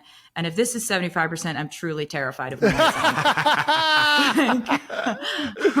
To give you the update, I'm probably at 85 to 90% now. So we still got a month though. Yeah. So my dad's like, new arteries, new me. My mom just got a new knee. New knee. There we go. New knees. She's doing great. She's scampering around. We're not quite at scampering yet, but she's doing great. She's up and moving around. Yeah, this was just like the summer of my parental upgrades. Like we're just upgrading the parents, making sure that they live to be at least 186 years old. Huge. Because they're two of my best friends, and I just adore them. And it was actually one of the most special things that's ever happened to me, like spending all that time with them this summer and getting to, like, you have those long talks that you don't have when it's like a small, concentrated period of time. This is when I learned to do the sourdough, right? My parents' friend Tina sends over a loaf. Shout out Tina. That's my girl. I love you. Thank you, Tina. Sends over like the best loaf of bread I've ever had in my life. To call it bread feels really, honestly, sort of like it's gold. Sort of like minimizing what this was, it's modern day gold. So I'm like, I need to know how to do this. I go over to Tina's house. She teaches me how to do it. She gives me some of her starter. Life is never the same. Okay. All these things are happening in Florida. Travis is doing his training. He's like, look at him. In Florida. Look at him. And he's so fast and he can jump so high. So this was our Florida summer. That's what it is. It's a hell of a drug. It's one hell of a drug. Really Florida'd it up. Florida. Yeah, no doubt. All right. How many people have come up to you guys and talking about or spoken about how much they've appreciated you being a part of the Chiefs and like their daughters all of a sudden being into sports? Because I get it all the time. Yeah. I can't imagine how much you guys get it, how much the game has grown. It definitely feels like a lot of people say that to us, which is really kind because there was never a thought in either of our heads that was going to be. I had no idea. That was a pleasant surprise. Seeing all the little girls in the stands at games, and you could see a proud father right there standing next to him. It's definitely been fun to see that surprise. I think a lot of the women and girls, maybe they like watched one game to see me cheer on my boyfriend or whatever. But if they stayed, which is what people are saying based on the numbers, that's because the game is so great and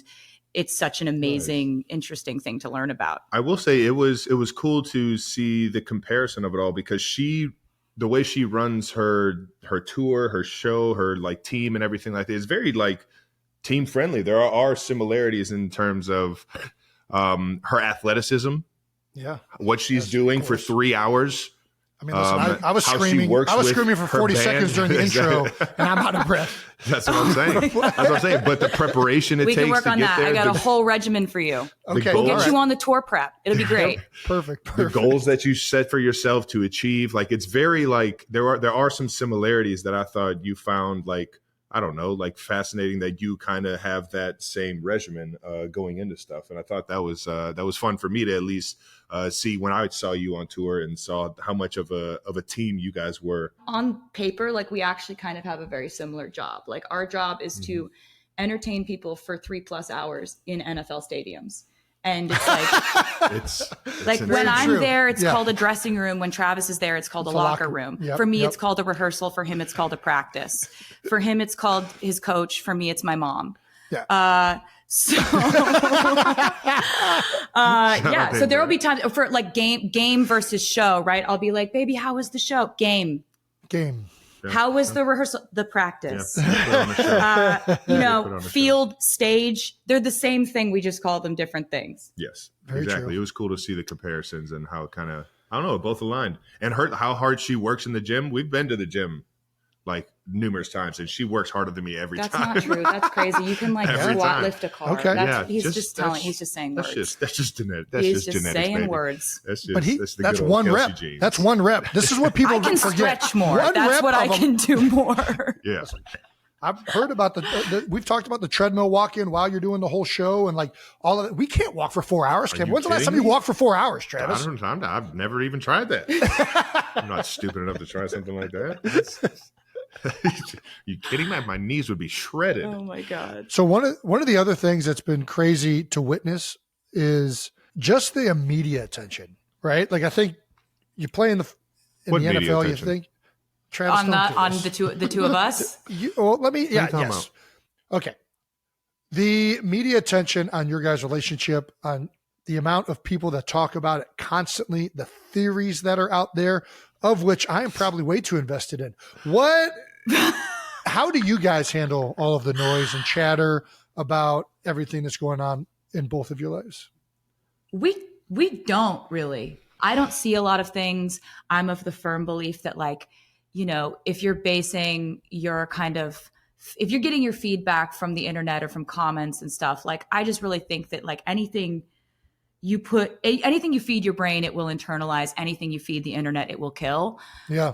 And I've been in the music industry for 20 years. It's pretty hard to hurt my feelings at this point. She's a pro, and it took me a little while to be a pro about it. I think initially, and there's still some like wacko theories from the beginning that I was very like, oh no, like how is she handling this? I don't like the last thing I wanted to do is screw this up. Yeah. So I'm like, in my mind is like her being so calm, cool, collected, and so just real and understanding about everything that's going on really made me grow up real fast in that aspect of things. But also I think the fact that you genuinely find a lot of online discourse to be truly hilarious. Absolutely. Yeah. And hilarious. that changes things Yeah. for me That's- because discourse and truth. Find the humor in it. Find the humor in it. if he's seeing things and he thinks it's funny and it doesn't even affect his day at all, like that's really completely bled into the way that I metabolize these things.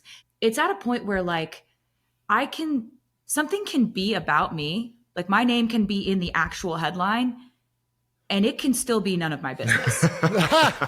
Okay. Like, people might be out here doing too much. Just shaking ass. Doesn't mean I have to do a damn thing. Yeah. We live in such a social media moment where a lot of people's identities and they get their feedback from that, right? Like, and I'm a real constructive criticism guy. Like, give me constructive criticism all day. I will take it. Coach me up. It'll fuel She's me. an athlete, dude. It's helpful, right? But I have so many like friends or acquaintances or people where like they'll see one comment they don't like, Right. and it will ruin their day. It'll ruin their night. Like, and I just want to say to them, like, you should think of your energy as if it's expensive, as if it's like a luxury item.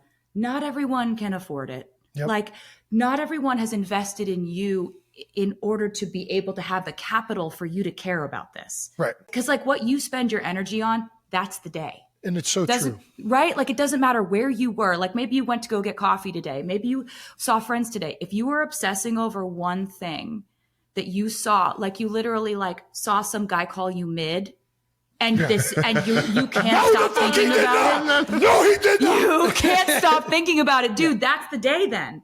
That's the night then.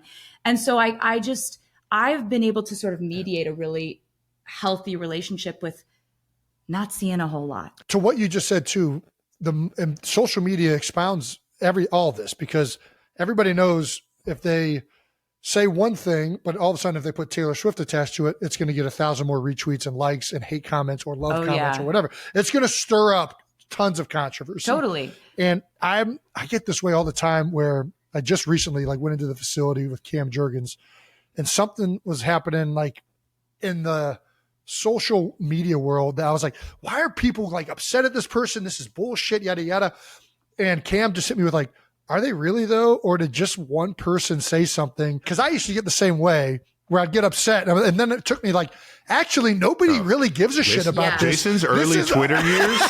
Oh baby. Oh my God. Oh baby. He had to get off. He had to literally But step away. it hit me right between the eyes. Because he would respond to, I wouldn't say everybody, but he wasn't shy of letting people know how he felt on Twitter. Oh, yeah. No, based he'll off of their like, comments. It he'll was clap honestly, back, and Philadelphia, you guys know this, it was a treat. And it's become a treat again now that he's back on, because you'll have a friendly conversation. Well, Twitter used to be like a different thing, right? want. Like you remember Twitter. You're like, I fed Who, me? a squirrel ate a piece of bread. Didn't know they I ate know. bread I need like to get that. back on Straight Twitter. smashed it. Now That's that there's what- autocorrect, that's I need to what get Twitter back on used Twitter. to be, right? I'm like, I need a pair of scissors to open these scissors. I need Like to get- we're just thinking things, right? need It's to- like a different thing now, and it's kind of about like information is power, I guess, unless all of your information is geared towards you thinking that everything is about you. Because, you know, no, not everyone is ever thinking about one person all the time at any point. It's just like if your algorithm is giving you either criticisms of yourself or adulation or praise, you're creating an ecosystem in which you're the centerpiece of the table. And I just don't think that's healthy. Like that's not the way I want to move through the world. So I do detach from the internet in a huge way. Like I'm just not, I have had my comments disabled on Instagram for like 10 years now. Yeah. And It's very smart. I don't miss it. Yeah. I found that out after the Eras tour. Comments were going to be the first way.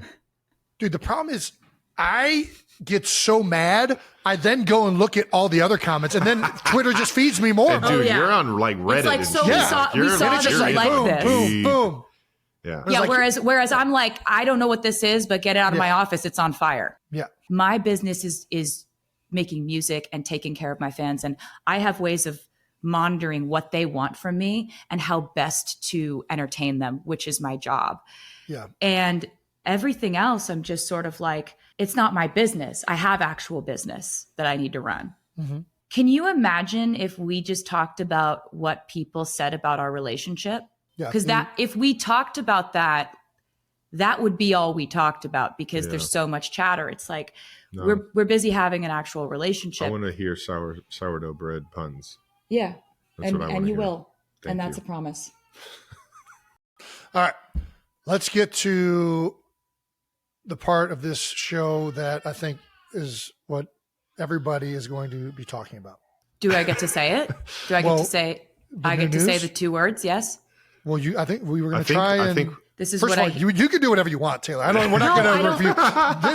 This is very I want much to work whatever. within the framework of the podcast. I'm a fan of the podcast. Typically, we Yeah. would allow the guest to say new news, Yeah, I want to do it. but with Zach Brown, we had another bit that we did. I don't know if you saw. I don't know if we can get harmonized. back to this. We're not gonna do it? I forgot everything that Zach taught me already. All right, let's just let the expert take care of this. Okay, I wanted Taylor? to scream it. Taylor, go. Just Travis style. Do you want me you to got start it or echo it? I think Taylor has a little bit of new news.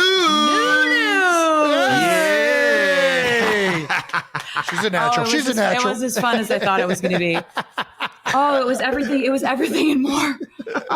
We did talk about Easter eggs earlier. Yeah. And at the very last Eras tour, you didn't take the lift. You did Yes. not. You went upstage and exited through an orange door. Why did you change the ending?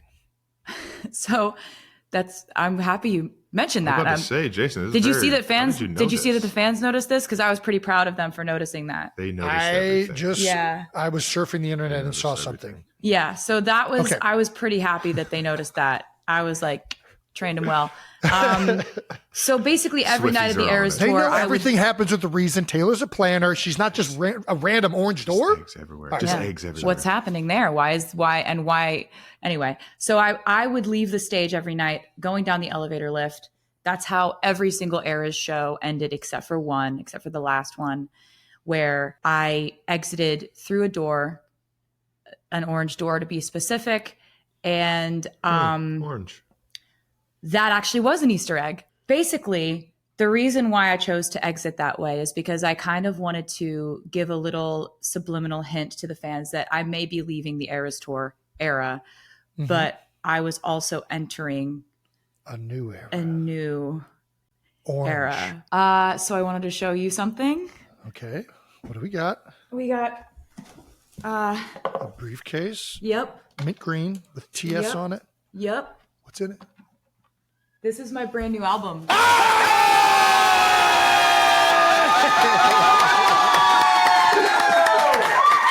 We got TS12, baby. This is my brand new album. It's called The Life of a Showgirl. Love it. It Love was it. something that I was working on while I was in Europe on the Eras tour. So while you were on tour, I was working. I would be How on tour. on earth did she do this on the tour is still blowing my mind. I just love it. I just love it a lot. I love music. I would be playing shows. I'd do like 3 shows in a row.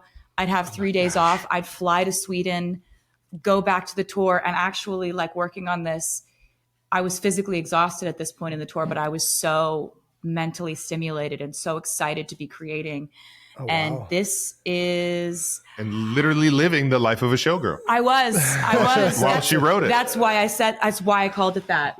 Nailed Love it. it. So, do you want to see the back cover? I would love to see all of it. Yes. Back cover is where we find the 12 tracks for my 12 12 tracks. 12th Bangers. album. So this Okay. is, so we got all. What are they? So we got track 1, The Fate of Ophelia. Okay. Track Do you 2. know- Okay, go ahead. I was You going wanna to say, talk do about- you know what Fate of Ophelia wanna is? talk Okay, about keep Hamlet? going. Hamlet. I don't want to get Jason all riled up. Yeah. So we can just go through the track. can talk list. Okay. about it Okay. later. Yeah. Track 2, Elizabeth Taylor. Okay. You know who Elizabeth Taylor is? You better. I'm just kind of following. along. Okay, all right. Track 3, Opalite. Opalite. Do you know what opalite is, Jason? Why can we stop asking me? If I Okay, know I'm things? done. Yeah. I'm done asking Jason things. He's like, I hate this structure know of the a conversation. lot about this album, and I'm excited. Track 4, Father Figure. Father figure. All right. Track 5, Eldest Daughter. Okay. Track 6, Ruin the Friendship. Ooh. Track 7, Actually Romantic. Actually romantic. Track 8, I wonder who that Wish List with $2 as the S's. Just thought I'd point that out. There we Grammatical go. flourish. Track 9, Wood. Wood. Nice. Track 10, Canceled, but it's in all caps with an exclamation point at the end. That's a banger. Track 11, Honey. Honey. And can you do drum roll? Last track, track 12, the title track, The Life of a Showgirl, featuring Sabrina Carpenter. Sabrina Carpenter. That's awesome. So that's Look that. at this. Yeah, and so That's then Showgirl. we got That is a showgirl. we Yes, got it this is. orange vinyl And it's orange. here. Yeah, it is, and sparkly. Entering a new Look how era. sparkly. It's very nice. So, what is the significance of the color orange? Why orange? I've just always liked it, Jason. It really So it's feels not- like I don't know. Okay. It feels like kind of energetically how my life has felt. And this album is about what was going on behind the scenes in my inner life during this tour, which was so exuberant and electric and vibrant. And you know, one of the things about this record is like it's a record I made with my mentor, Max Martin, and Shellback. And the 3 of us have made some of my favorite songs that I've ever done before. Which ones, if you don't mind me asking? Well, they were my main collaborators on the Red album. We did We Are Never Getting Back Together, I Knew You Were Trouble, 22, Shake It Off, Blank Space, Style, Wildest Dreams. Oh, hell yes. Ready for it. So that's the energy we're Delicate. going with. Yes, I understand why it's orange now. Okay. So yeah, we've made songs that I'm so proud of. There's going to be some fucking bangers. Yes, I'm picking it up. Dude, Yeah, it's I'm like telling that. you, it's Yeah, 12. it's like that. And so basically, we've never actually made an album before where it's just the 3 of us. There's no other collaborators. It's just the 3 of us making a focused album where it felt like catching lightning in a bottle. Honestly, Yeah. we hadn't worked together in like 7 or 8 years, and This feeds. they're They're just awesome. there's something about them. These guys they're just geniuses in different avenues in different ways, and we kind of I'm going to put it down. Oh, sure. I've just Travis, I've just hold it. never like this. Today's the first day I've seen it. Do you know what I mean? I'm just like So Travis is just going to cradle it the whole time. Don't drop the baby. I will not drop this baby. So it's like working with them again was absolutely incredible. And actually, when I was on tour in Stockholm, I had Max Martin come out to the show, and I was talking to him, and I was like, I just feel like we could just knock it out of the park if we went back in and we did this all in Sweden, and it was just us three. Like, I essentially said to him, I want to be as proud of an album as I am of the Eras tour, and for the same reasons, you know? Okay. And he was like, do you understand what kind of pressure that is? Yeah, I was about to say, that is okay. I was like, It's yeah. Like, why would you? Yeah, we can try. Let's So go. your entire career? Got it. Yeah, we can do that in one album. Let's do it. Well, And okay. so it's like, you know, I spent time in the time that we were off doing different projects, and he and Shellback were doing different things. And I was making albums that were a little bit more esoteric, like folklore. She's so hot when she says these big words. You know what esoteric I means. know, it's for specific following. Exactly. Wait, what? So he knows what that means. He What does pretends he doesn't esoteric know what mean? these words mean, but he knows what they Esoteric mean. means for a specific following, like a specific genre of people. He knows what it means. Okay. He does like a pretty, I don't know what it means thing, but he knows all the words and he knows what they mean. I don't know. And he may not have read Hamlet, but I explained it to him. So he Okay, knows what there we happened. go. Don't tell my middle school English teacher I didn't read Hamlet. So Because I definitely was supposed to. Spark Notes. It's all right. I watched The Lion King. see, he knows what Hamlet is. Wait, Lion King is based off of Hamlet? Yes. Jason, your Reddit searches need to be more focused on We need relevant things. we need your relationship with the internet to be like a little bit purer. I got not the pure. algorithm. I got the My algorithm. relationship I'll with send you the it. if I'll we're send talking it. about my relationship with the internet is bad. It's about as bad as it can get. Yeah. Sorry. No, you're fine. So I was like, I made a few records that were a bit more like specific in their sound or whatever, like Folklore, Evermore. Those were a little bit more like alt folk kind of leaning, and just kind of exploring and trying to challenge myself as a writer. And I feel like both Max and Shellback did that too in their own ways, going out into the world. And by the time we came back together, I feel like we had so much more dexterity to what we do. And it's almost like we'd all grown up so much. Like Shellback and I were both in our early 20s when we started working together, the three of us. And so it was very much like we were the ingenues and Max was the mentor. And this was the time where it felt like all three of us in the room were carrying the same weight as creators. And So it cool. was really special. It like meant the world to me to have this creative experience where like we knew that we had to bring the best ideas we've ever had. Yeah. And I also know the pressure I'm putting on this record by saying that, but I don't care because I love it that much. And Confident. I'm so proud of it. And it just comes from like the most infectiously joyful, wild, dramatic place I was in my life. Yeah. And so that effervescence has come through on this record. And like, as you said, bangers. Bangers. And we were just like, there's no other songs coming. It's not like with Torture Poets Department, I was like, here's a data dump of everything I've thought, felt, There's a lot of songs on that one. in Yeah. 2 or 3 years. Here's Yeah. 31 songs. This is 12. There's not a 13th. There's not a 4th. There's not other ones coming. This Yeah. is the record I've been wanting to make for a very long time. I love it. I love this so much. Where do we start? I don't know where to start. You gave us a lot of information right there. I know we didn't tell Jason that we were doing this. No, I just said Jason- like, can I go on the podcast because Brad Pitt did it and I want to do it too. And Jason was like, yes, I mean, we can make that happen. That seems like a valid the reason. request or the ask from either one of us was never going to come. I don't know why I would never ask you. I don't know. Yeah, Brandon still hates me because I Yeah. never asked you. But I I think mean, this is Pressure way a lot. better. We waited till I now. had some stuff to say, I think. There we go. You know, I was waiting till I had like a sparkly briefcase to bring. I needed props. It took a long time to put that into production. So Well, it is finished. And do you want to tell everybody when it's coming out? It comes out October 3rd. October 3rd. This album comes out October 3rd. It's easy to good day. remember. It's 10/3. 10-3. Still annoying. It is also your birthday week. We got Wyatt October 2nd. We got you October 5th. And then we got Mom October 9th. So this is a good month. Yeah, I picked a good It's month. going to be a good week. You know, gonna be a good all these week. Libras out 10-3. here.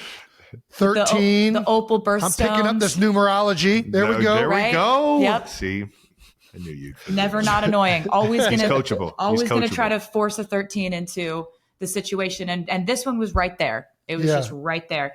For the photos, there are a lot more photos in this, and there's a poem in this. And basically I love the photography so much that I don't want to show it right now because I want to keep some mystery going. Love it. Because that's, Half of just the fun fun to have things to For sure. still discover. Yeah.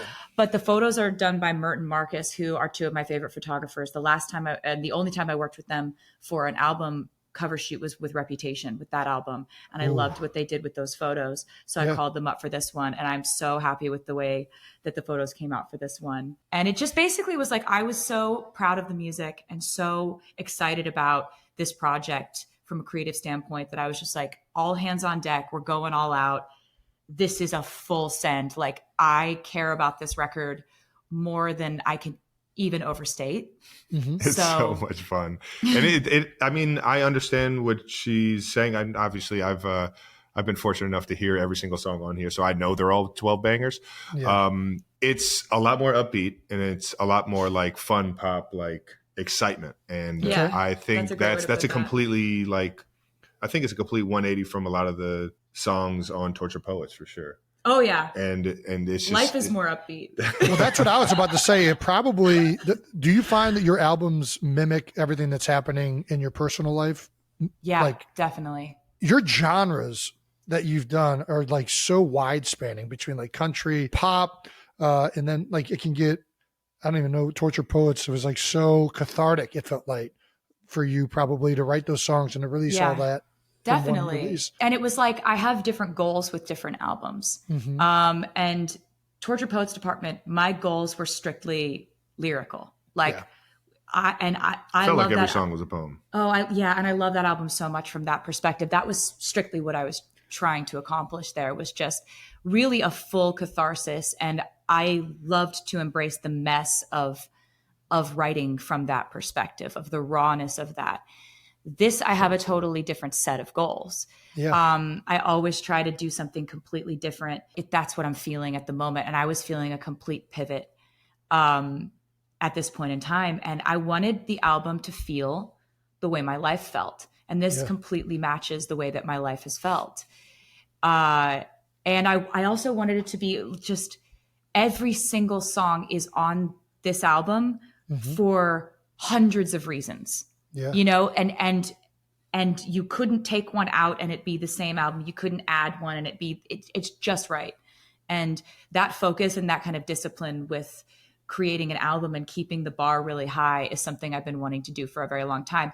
I tend to love to write lots and lots of music. So it's a temptation to release lots of music. Sure. I wanted to do an album that was so focused on quality and on the theme and everything fitting together like a perfect puzzle, that these 12 songs for my 12th album, I feel like we achieved that. And I'm really happy about that. So you mentioned a couple of things there. First, what is the theme of the album, if you would describe it as one like theme, if that's possible? I would say it's everything that was going on behind the curtain. Okay.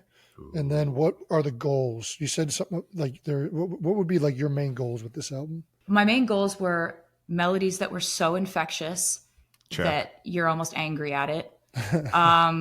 And lyrics that are just as vivid, but crisp and focused and completely intentional. Check.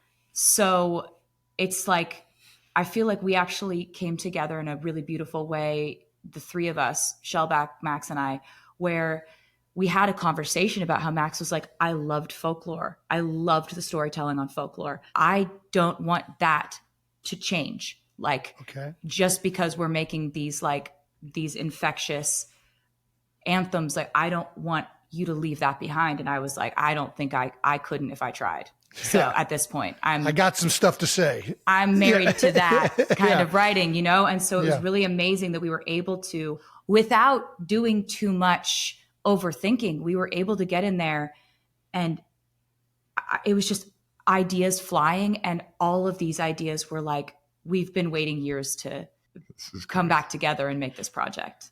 It felt really cannot- You like are I going cannot to wait. move. You are. When do This I album is do I going have to to wait make till you October dance. 3rd? Do I have to wait till October 3rd? Yes, you do, Jason. Yeah. You're God not damn it, this is special. unfair. You're we not don't special. trust you at all. Yeah, I mean, honestly, smart. I completely get it. Completely get it. The artwork. How do you settle on a front piece of like artwork for an album? This represents the end of my night. Okay. Right. So like when I'm on tour, I have the same day every single day. It's another reason why we have a very similar life. His game days are the same days every day. His practice days are the same every day. His meetings, his schedule, my show days are the same every single day. I just happen to be in a different city. Yeah. And my day ends with me in a bathtub, not usually in a bedazzled dress. Sure. Well, it's got to be, it's on the front of an album. We try It's to got to be keep it dressed decent, up. you know? Yeah. I wanted to sort of like glamorize all the different aspects of how that tour felt. And that's how that felt, to like be at the end of the night when all this has gone down. You won't be able to get to bed till 4 a.m. after this, crazy. but you had to jump through 50 million hoops in this obstacle course that is your show. And you did it. You got 2 more in a row, but you did it tonight. That's all that matters. And the reason I wanted to have it sort of like an offstage moment as the main album cover is because this album isn't really about what happened to me on stage. It's about what I was going through off stage. So it's like I didn't want to have like the lights are bright, I'm on the stage as the main album cover. It's just this to me tells more of what the actual contents lyrically of the album are. Got it. Which is the life. The life of the showgirl. Not what you're seeing. It's the life. It's the behind life everything. behind it all. It's the life beyond the show. Okay. Which is fascinating. Travis, I'm very jealous. Very jealous that you've heard these songs. As you should be, Jason. Yes. As you should be. I think it's very fitting that it's orange. I mean, it looks like a giant sun. Pull that thing out again. Like it feels like it's going to be full of energy. Like the record itself. You have no idea, Jason. All right. Look at that thing. That thing is awesome. That is so cool. Very cool. Thank you. All right. Well, congratulations, October 3rd, Taylor. baby. Congratulations. Thank you so much. Everyone, you heard it here first. You have heard it here first. October 3rd is the release date of the TS12, The Life of a Showgirl. 12 bangers.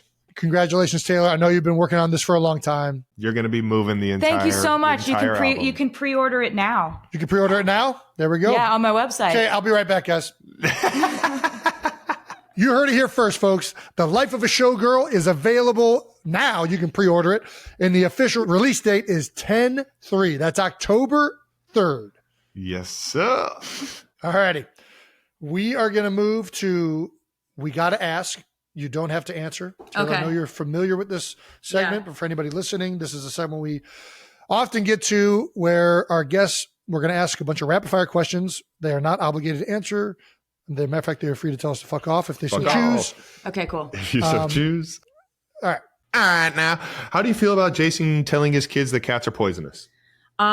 It was actually really a great challenge because as soon as I got the kids around the cats, it was my goal to prove to them that they weren't poisonous. And there's no better way to prove that than to just hand them Benjamin, my ragdoll cat, who lets humans hold him like he's a baby.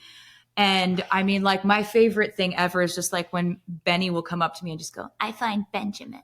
I find him." And she's just like over there, just like laying with him and petting him and holding him. And the cats are so good with kids. They're like they're just like, there's like, Meredith is here. I'm like, yep. And you know what? She didn't bite you at all, did she? No, she didn't. And if she did bite you, she wouldn't be poisonous. They're like, that's not what our dad said. I'm like, well, I heard you're getting a cat. Ooh. Well, I heard this from very well-placed source. I will neither confirm nor deny. We'll see if You're that getting like does a get to proper that. cat. You're getting like a cat that chases mice. What That I is- have are not that. Yes. I think They sit around. there's a chance And that's There's been, a happy medium. there's a happy chance medium. I've been talked into a barn cat that does not go inside, that will Oh, it'll survive off of rodents in the field. Jesus. Those guard our girls house. are going to be sneaking that cat into There's their beds no every way that single cat night. I will say is this is gonna why I live lie to outside. my kids though, I want them to be able to be critical thinkers. They need to realize it's absurd to think this, and you handing them Benjamin and then and then walking them through critical thinking ability. Yeah. Now all of a sudden they won't believe something that every moron tells them on the internet. Right? Yeah, it was really like, I know it wasn't helpful for you, but it was helpful for me. My allergies are going to be in severe. I think you might be. I don't even know if the allergies are a thing, Jason. I think you just. I mean, I've had dislike an the allergy cat. test, Taylor. I've had an allergy Oh, test. yeah, they tell you Allegedly. everything. Allegedly, I'd like to see a copy of it. Fair enough. It's All just, right. I think that you just like maybe don't like. I don't. I mean, I think some cats I get down with. I always like Flash growing up, the cat that we had. What did Flash you think was of? What did OG. you think of my 3 cats? My 3 perfect. Well, the only little one that would go angels? near me was Benjamin. Yeah, because the other 2 can sense that you had resting cat Hatred. hater face. Yeah, that might be it. All right. If you had to choose to bake one thing to show off your baking skills, what would you choose? Oh, right now it would be my cinnamon swirl sourdough. Cinnamon swirl sourdough? I But thought you were going to go Pop-Tarts. I really did. Pop-Tarts. It depends on who I'm baking for. The Pop-Tarts. God, I just love making pop music and Pop-Tarts. I love it. I didn't even put those two together, but that makes a ton of sense. Been really experimenting with the flavors there because we got now wild blueberry, raspberry, strawberry, the original. And Kylie got me baking the cinnamon sugar. You're doing that now. Okay. Yes. Well, if I And- may, we need an orange Pop-Tart now. We need, I mean, Like I'll like do an it orange if cream? you really want me to, like with like a marmalade, like an orange marmalade in the middle, and then an like orange- little orange extract. Paddington and the Bear? icing. Little Paddington Bear Okay, Pop-Tart? okay. No, I can get with this. I just didn't see the vision until now, and now I think it's kind of genius. You've ruined Pop-Tarts outside of yours, just so you know. Thank you, thank They'd you never so be much. the same for me either. Oh, So now I got to try the cinnamon swirl sourdough, though. If you're putting that above Pop-Tarts, yeah. I'm gonna send some over. It's a banger. perfect. All right. There's rumor that you played the bear in Happy Gilmore 2 in the scene where my Travis has God. honey put on him. Oh Can you my confirm God. or deny this rumor? I can deny. Like this Gosh, that would've is been so one of those perfect. ones where like we'll send it to each other and be like, "Hey, did you hear I was the bear?" And there he's like, "Yeah, you hear we bought a house in Lake Como." Like, Yeah, right? we're just sort of like at this point we're just like, of course they think I'm inside of a bear costume. Like I'm honored to be thought of in that context because I loved that movie so much. I watched it multiple times. It is great. Loved it so much. Whoever did the bear acting was Solid bear. exquisite. Crushed. Exquisite performance. Bad Bunny and the bear killed that scene. And Travis. Bad Bunny.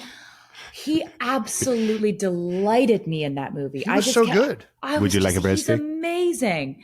His comedic timing is so good. There's this one part where they look over, where they're like, "Who did that?" And like his name is Oscar. His character's name is Oscar in it, Yes. right? Yes. Yep. And it's like his brother gets hit by the golf ball, and they look over and they're like, "Who did that? Who He's did got that?" that And look on they his do. There's a face that Bad Bunny makes, and they do the kind of the Zoom quick in. pan in, the zoom. Yeah. And it was just, I was like, who thought of that? How did they know he could be that? I was like, I watched it 5 times. Benito kills it. He absolutely really kills He's it. so funny. He's so good. But he's also like, No. but I felt so much for this character. I'm so excited to go to his restaurant. Like I thought this was a real man. I believed this. Whose idea was arriving to the Eras tour stage via a cleaning cart? Mine. That's a weird idea that's my type of weird idea. Where did that come from? Well, when you're putting on a first show of a tour like that, you're not just performing for the entire stadium, you're performing for the entire internet. And so I wanted to curate and really romanticize the images that they were seeing first. So I didn't want them to see my first outfit and my first look, which would have given away what the first era was. Before, when I'm walking up the ramp behind the stage, there's all these fans that are seated behind the stage at certain angles where they would have been able to film it. I didn't want that to be the first thing people saw from the Eras tour. I wanted it to be the huge Lover motif, and they're surprised and delighted by the fact that Lover is the first era we're doing. And that's the first time they've seen that Versace bodysuit all lit up, like once the lights hit that thing, suit. it's just like, Yeah. super I suit. love that outfit so much. And so it was really about preserving kind of like the sanctity of a surprise moment, right? So I kind of thought I might only do it for night one, and then I just got attached to it. I was like, I find this fun. It's the perfect intro. It really is. There's a like weird little side of me that likes sneaking around. And I think the fans found it funny too. They're like, what And a very, very weirdo. sneaky. We've come to see a weirdo in concert. Why is she doing that? I don't know. Why did I make it look like a mop cart?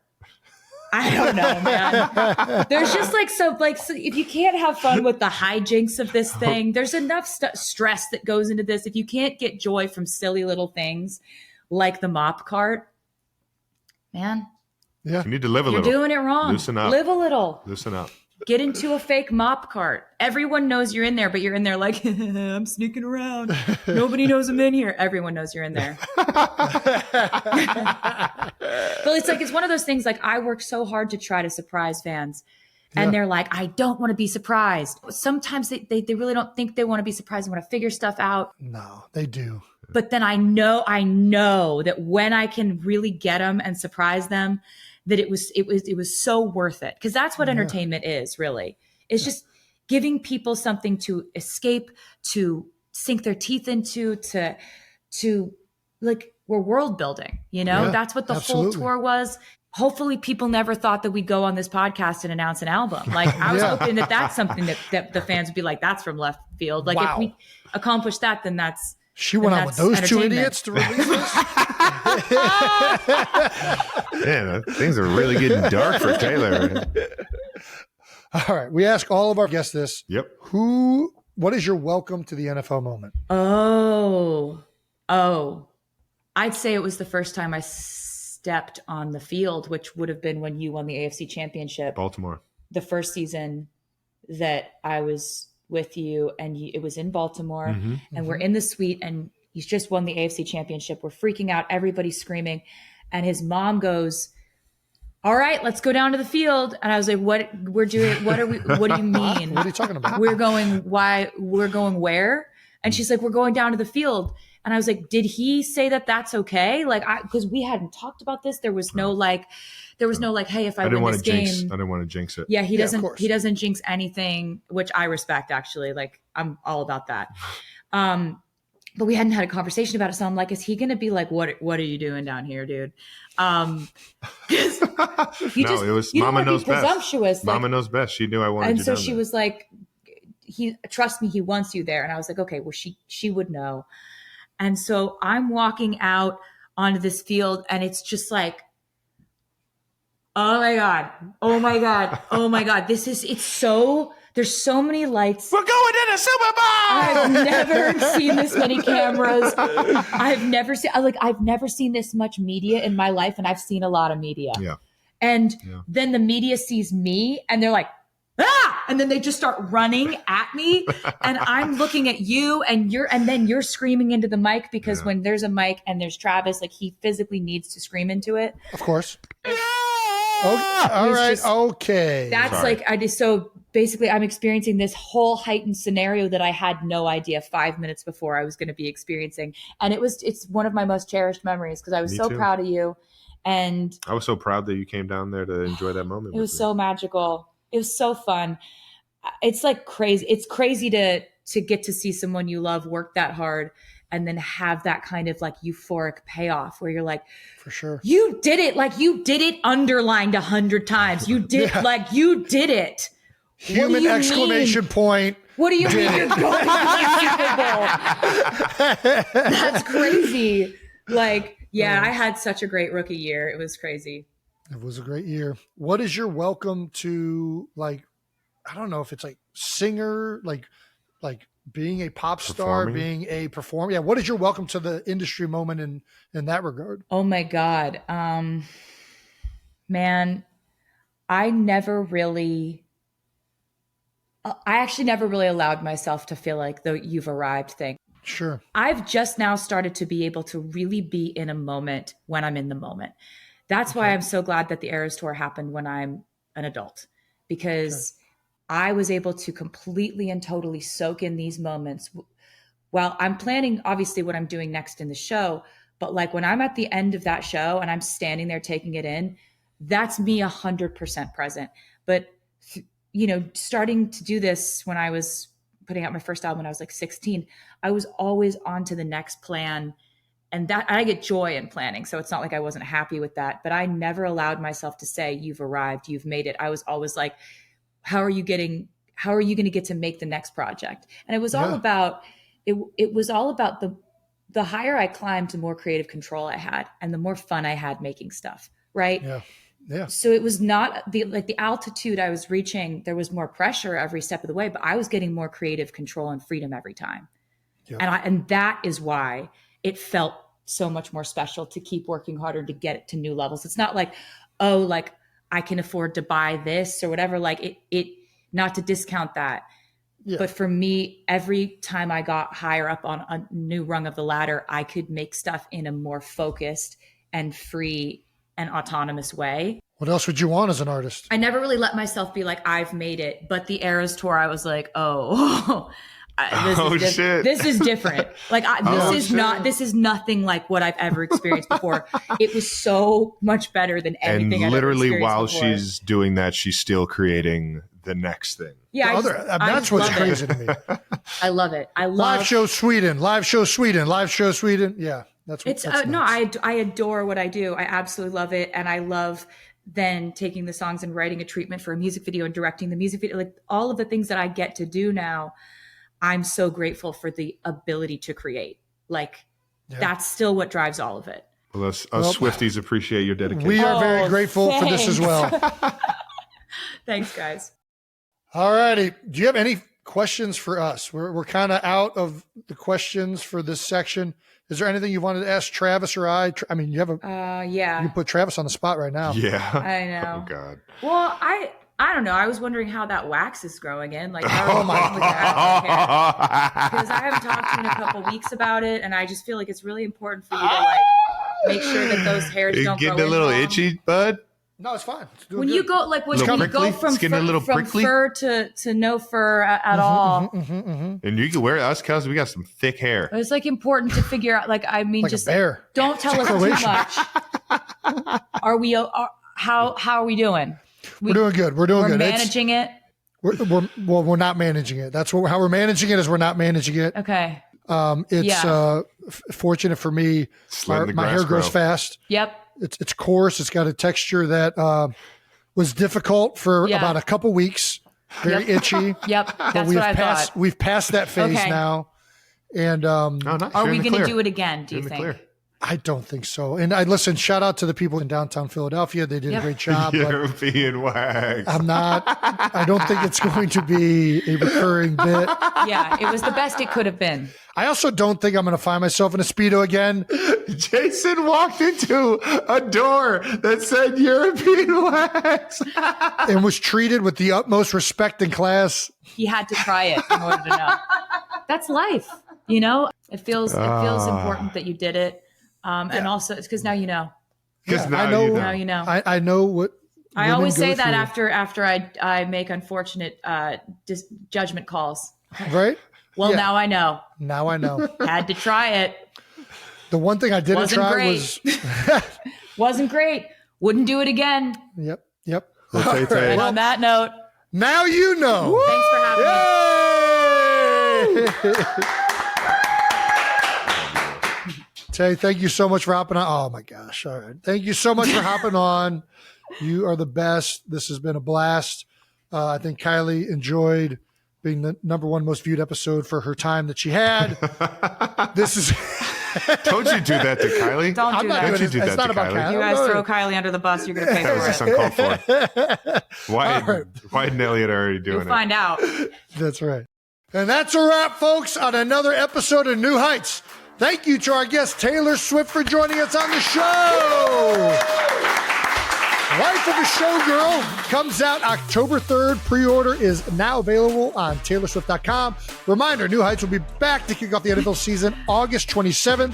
Make sure you're subscribed to the New Heights channel on YouTube and follow New Heights in the Wondery App or wherever you get your podcasts. You can listen to new episodes of New Heights early and ad-free right now by joining Wondery Plus in the Wondery App or on Apple Podcasts. All right, now, once again, New Heights, a Wondery show. Follow the show on all social media at New Heights Show with 1S, and thanks to our production and crew always for your editing skills and making us look entirely better than what we are. Taylor got to see this firsthand, actually. Thanks, guys. It's been great. And to the 92%ers and to the Swifties, we love you guys. We'll see you guys next time. Bye. Peace.